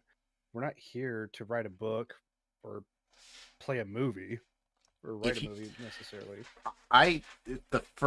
As a player, if the DM railroads me to tell their story, I leave the table, because I'm not there to write a book. If they wanted to write a book, they should have wrote a book. I'm here to play a game. I will say the last time I DM'd, it was interesting because I was DMing D&D 5th edition for my 3 godchildren. And kids are going to be kids, and they did exactly what I didn't expect them to do. But that meant that I had to adapt. I had to change. I had to create something on the fly. But that's part of DMing skills and part of that kind of essential skill set that comes with being there, kind of guide. It's guiding the table rather than leading the table, if you will. Right. Most definitely. I strongly feel that it's more guiding than leading. But I also feel that you also have to be the teacher in the situation. Because you're kind of like, I hate to say it, but somebody said it on a TikTok video the other day. DMs are the grown-ups at the table. We're the ones that got everybody together. We're the ones that keep everybody in line. You're kind of like the grown-up of the table. So, when a DM acts like a child, I find that it doesn't work well for the group. And what I mean is being like selfish or inconsiderate to people, more than like grown up versus child. They were using that in the TikTok as a joke, but I think the sentiments there were like, you're the one that brought everybody together, most likely. So you have a responsibility to make it sure everybody's having fun.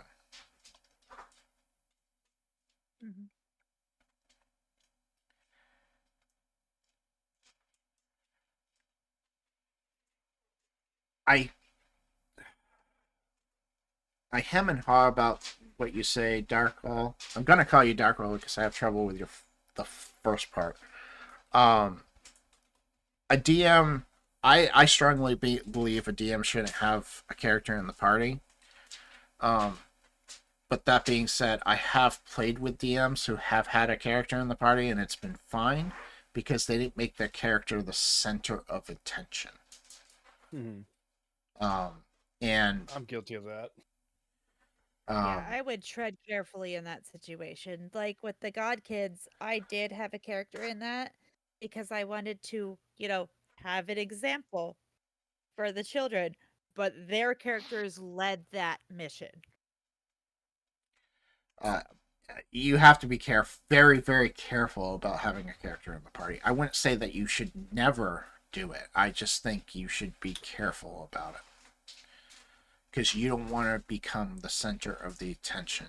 You want to be you want to be there, but you don't want to be there. And a lot of times, the reason why that statement exists, that DMs should never have a character in the party, is that the DMs that usually want a DM character in the party, not always, but usually they want to be the center of attention. And they want to tell the story of that character that they developed, not the story of the party. That's my experience. My 30 some odd years of experience with DMs is that the DMs that have a character in the party usually want to tell the story of that character, not necessarily the party. Yeah, usually when it comes to having, like, I feel like DM PCs are completely pointless because you as a game master hold all the cards in the game itself. You can literally play your any character in the game. Your players are limited to the options that they have. So you as a game master doesn't need a PC to be in the group because you feel like you want to be part of the experience, but you are providing the experience. Excuse me. Um so really, if you're gonna have a character in the group, keep them as an NPC because they don't need to be as powerful as the players. Your job is to help boost the spotlight on the players. Let them So, do the big, flashy, rule of cool things because that's exactly what they want to do. Your main focus is on them, not yourself.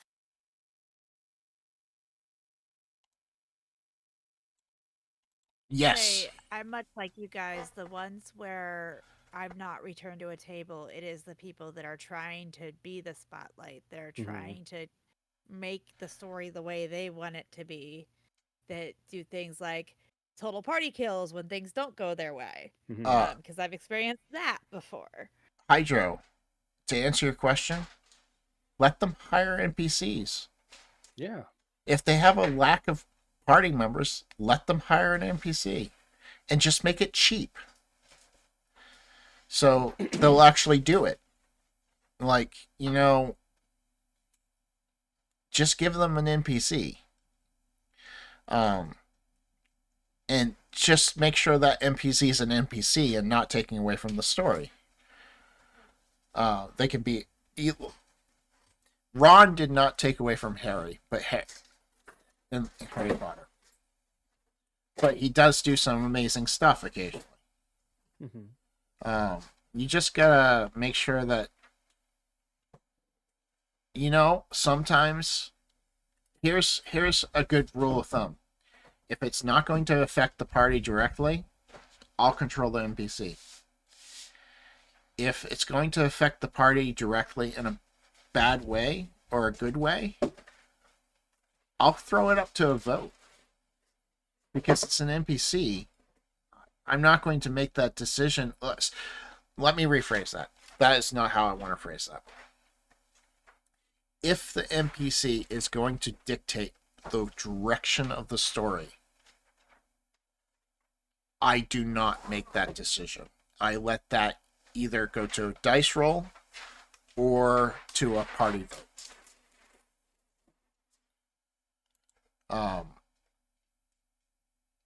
That's how I handle that type of situation. If an MP's action is going to actually affect the story, change the story in a significant way, I won't make that decision.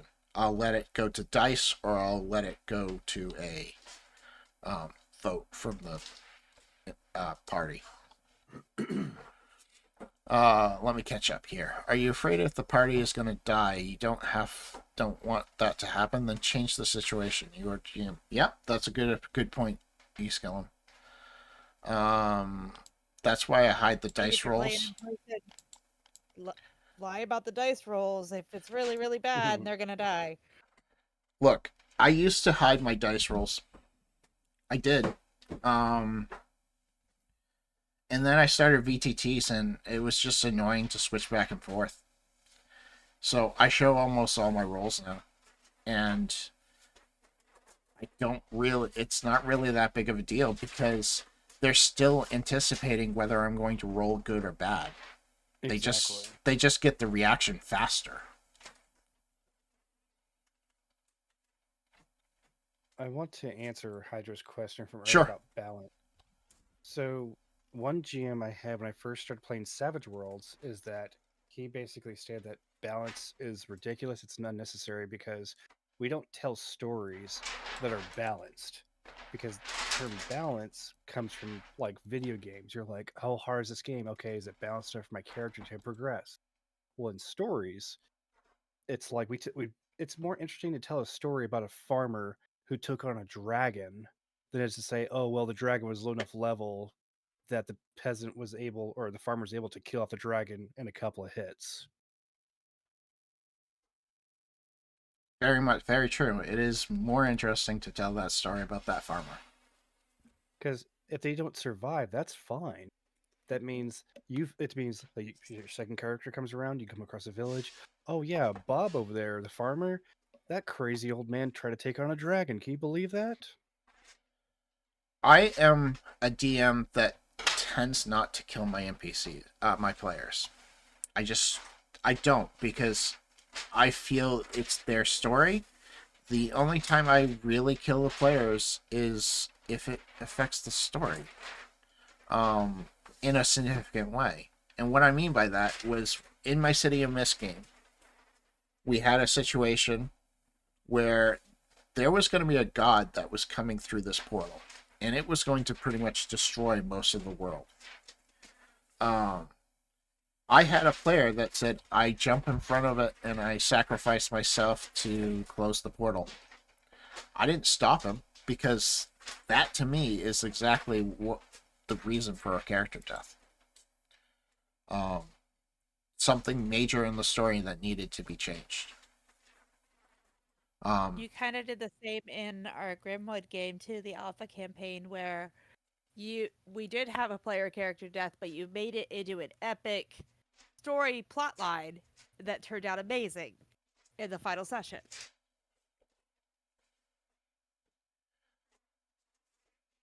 Yeah, when it comes to like combat, like deadly encounters, you gotta let the pieces fall where they lay.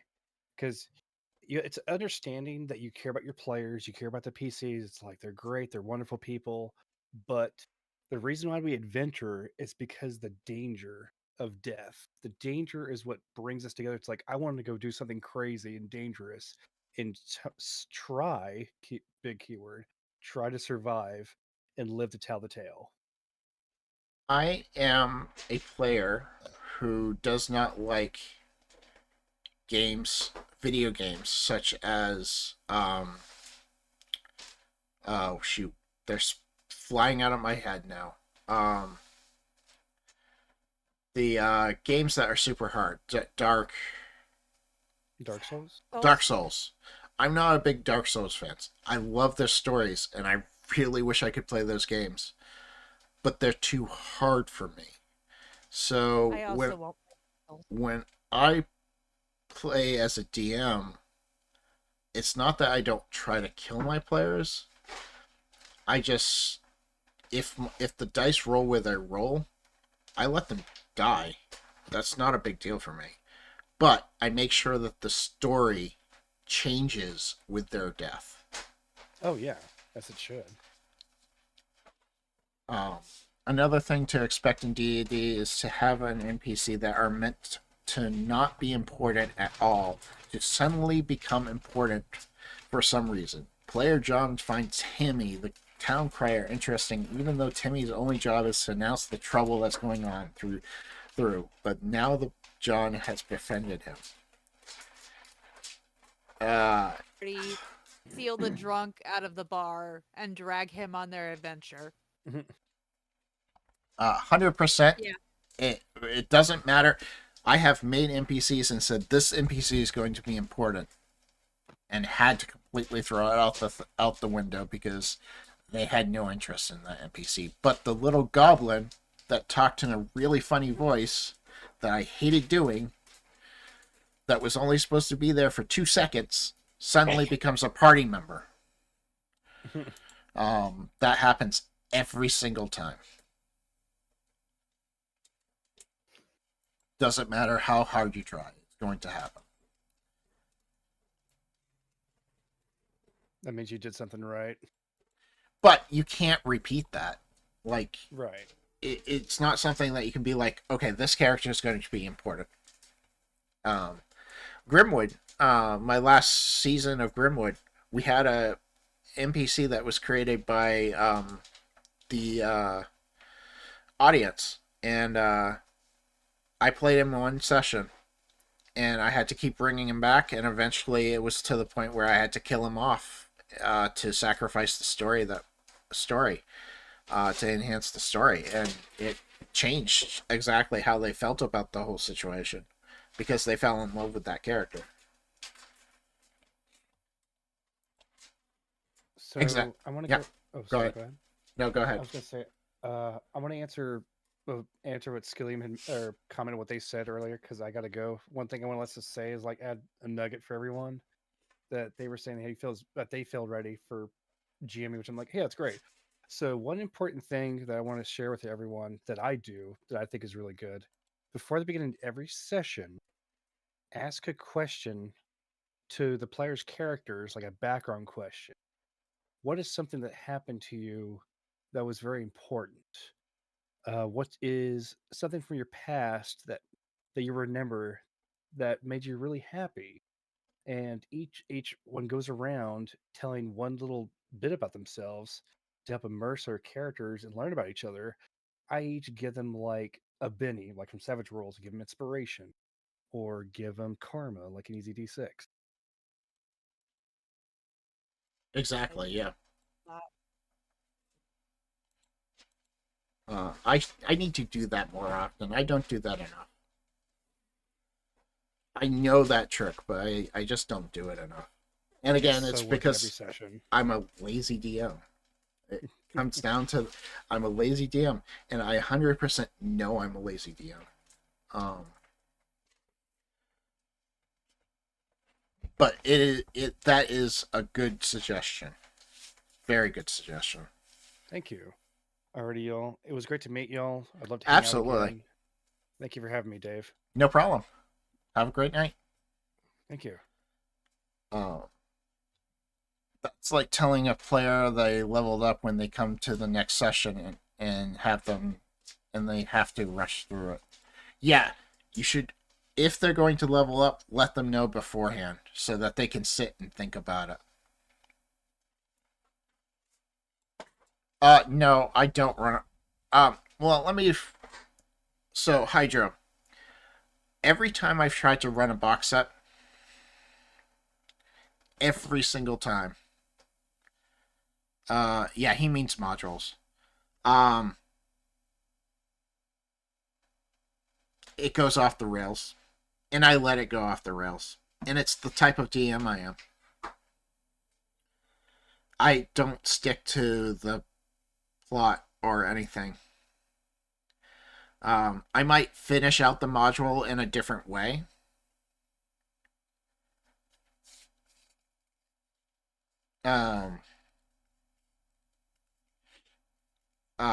I let it.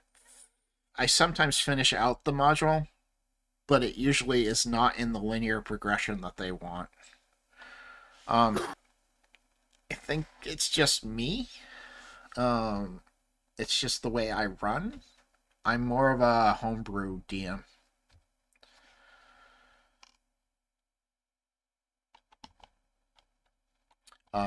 Say I tend to personally prefer homebrew campaigns or ones that like start out as your module. I had one campaign where I was a player.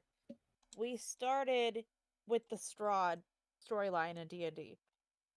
It very quickly got abandoned and we became pirates. Oh, I do not like Curse of Strahd for many reasons. And I'm one of the few. I know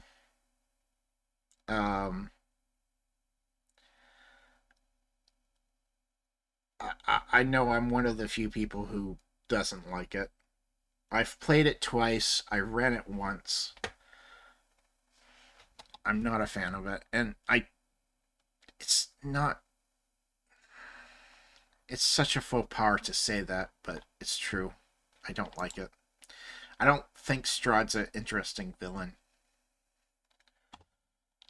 So personally, I have read read so many iterations of parties telling how they approach Strahd and how that evolved that I have no interest in running it as a GM or a player now. I mean, everybody plays Curse of Strahd and never plays it by the book. Or if they, it's very seldomly players play it by the book.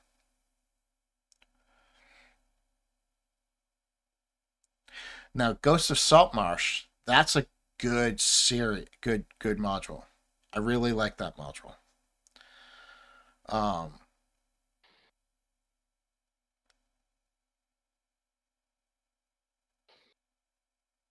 Yeah, I could see it being good for noob DMs. Curse of Strahd. I just don't like Strahd as a villain. I really just don't.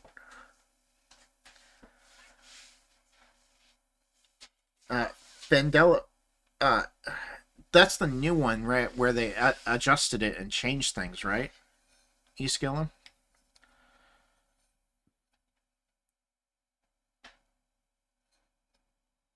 That's the thing. What does he do? Like, he has no motivation. Like,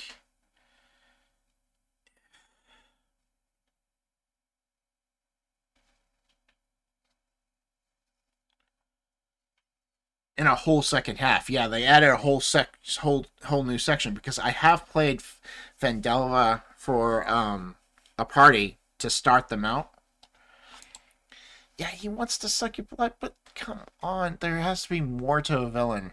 Most of the time, the best villains are the ones who think they're doing good for the world.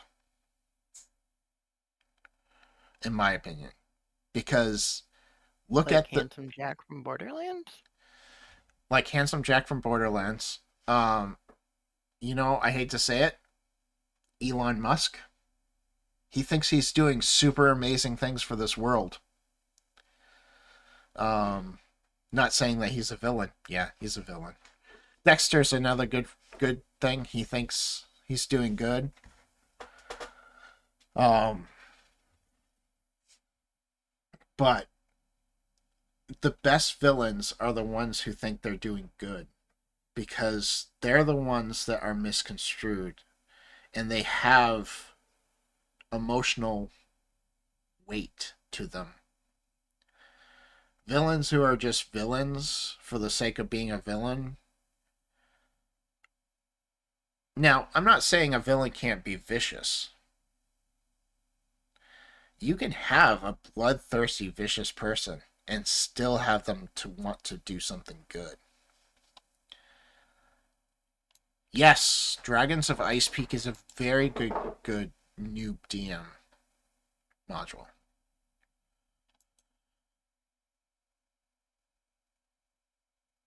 I don't think I've ever actually followed a module myself as a DM. I've started a couple different modules. A Dragon of Icefire Peak was one I did to start a campaign, and then it ran into a whole homebrew campaign that I created.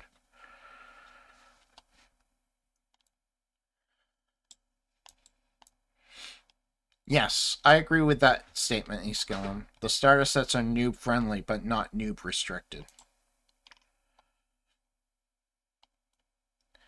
I haven't even read Horde of the Dragon Queen. I know.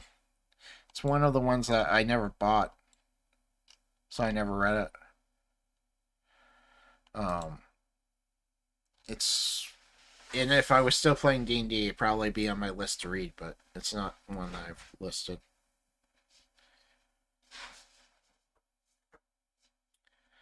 I will say, from the player perspective too, some of the campaigns I've had the most fun in are the homebrew campaigns, because I found those DMs to also be a lot more willing to homebrew characters. So I am in a 5th edition D&D game right now where my character is a threesome, the cats with wings. She's a threesome cleric. She has the toe beans of healing, and I have a ton of fun playing her. That campaign is just my one that's too large. but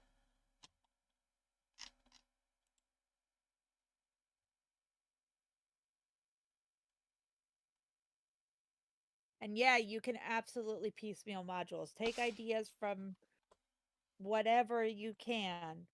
Um, my most recent campaign for the kids, I Woohoo! took ideas Ooh, from thanks like for the follow. books and a previous campaign I'd been in. So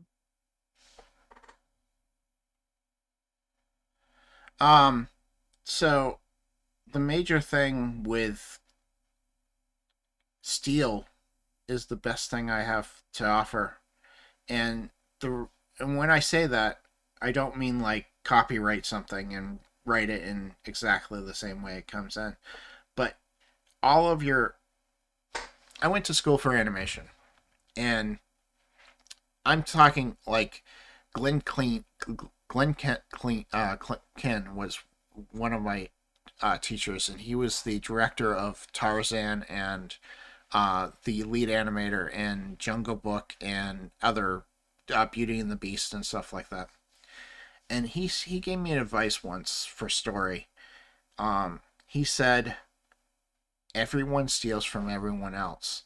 It's how you change it that makes it your own." And it's true. Most movies and television type stuff, they're all taking from each other. They're just changing it to make it feel like their own. I mean, you look at Disney; most of their stories are just adapted happier of the Grimm's um, fairy tales. So Yep. Um, Customized monsters, especially D&D. Turn that ice. Turn that. Give that goblin fire. Um, Make that demon not actually have fire but ice to throw players off. It's really hard for me to be a player in D&D 5th edition because I know the monsters so well that it's hard for me not to metagame that thought process. So I really enjoy it when I find a DM that throws in a monster that isn't the standard monster block. Owlbears should fly. Period. They should have brittle bones and they should fly. And catfolk should see in the dark. Who makes a catfolk that doesn't see in the dark? Everybody else has dark vision in D&D.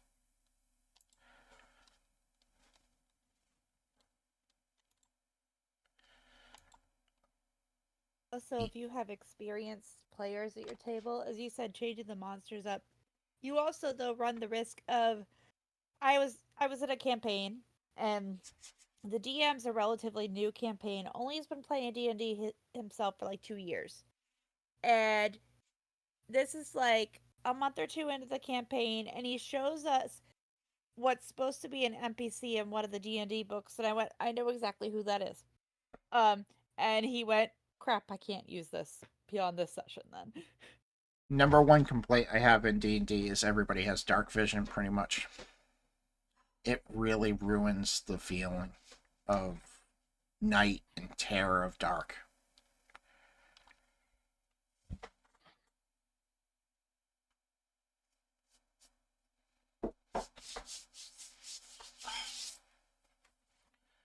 Um but yeah, so as far as like I mean this I play a human almost every single time. I love playing humans. That or play a rabbit folk. I like the rabbit folk too. But if I can't play a rabbit folk, chances are I'm playing a human. And I tend to play the variant human. My current character is the first character I have played that wasn't a human. Um, I don't like elves. I like dwarfs.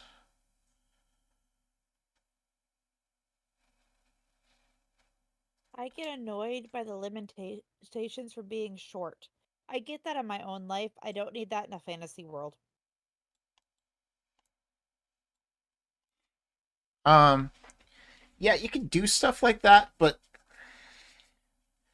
the problem I have with doing stuff like having items that get rid of dark vision is it's kind of cheapens the character because they probably chose the character because it had dark vision. Because most people do. Because they don't want to miss out on anything.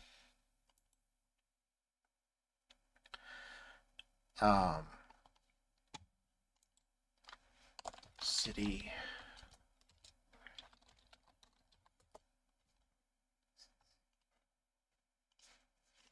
Unless you want them to get their hands on it. Right.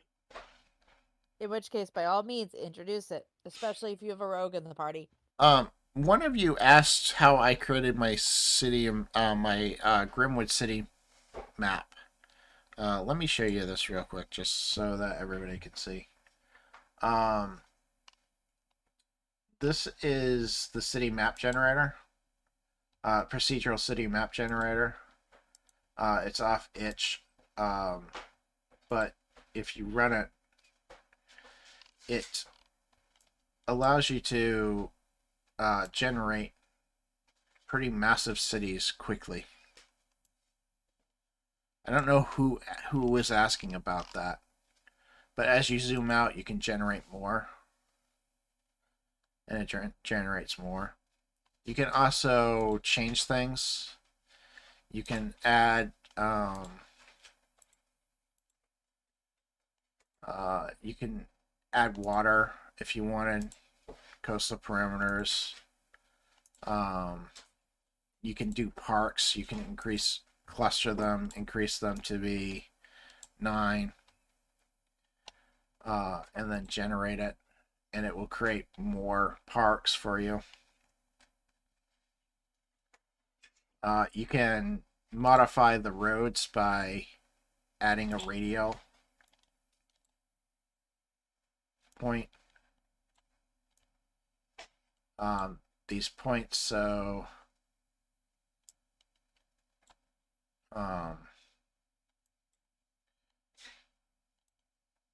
Oh, it was Eastgillen that was asking about the map.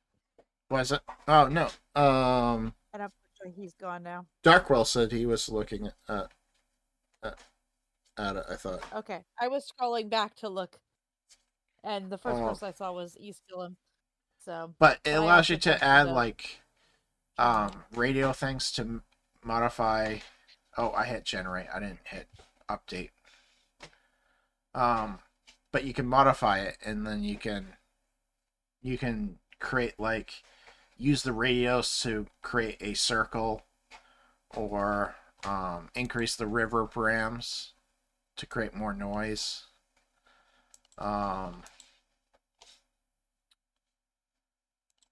There's a way to modify. You can smooth out things. How do I always forget how to do this?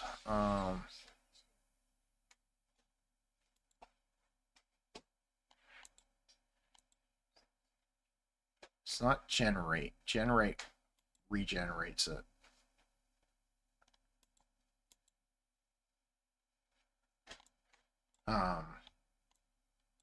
But you can. There are ways. It's tricky. It took me a while to learn, but you can do interesting things. It really gives you a lot of cool city stuff. And then what I did was to get my I just colored it with Photoshop. That's all I did.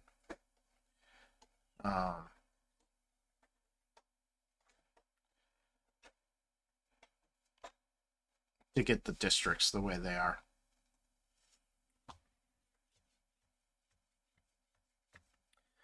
All right, folks. It's 9:50. I'm going to call this stream good here. I am going to try to get us out to somebody who's doing something similar. Let me see who else is doing. Oh, Wonderlust is playing Dungeons and Dragons. He's a good streamer. If you haven't seen him, he does really cool things with his streamer system. You guys try to have a great night, and I hope we can have more really interesting conversations like that. It was really great and awesome. Thanks, and Chime in, Dave. sure. What'd you say? I said thanks for letting me chime in. Oh, no problem. Anytime. That's why I jumped on the Discord so people could chime in. All right, you guys have a great night, and we'll probably see you guys for. I think the next thing we have going on on the channel is the New Year's Eve one shot. So we'll see you guys for the New Year's Eve one shot if you guys come by. Thanks again.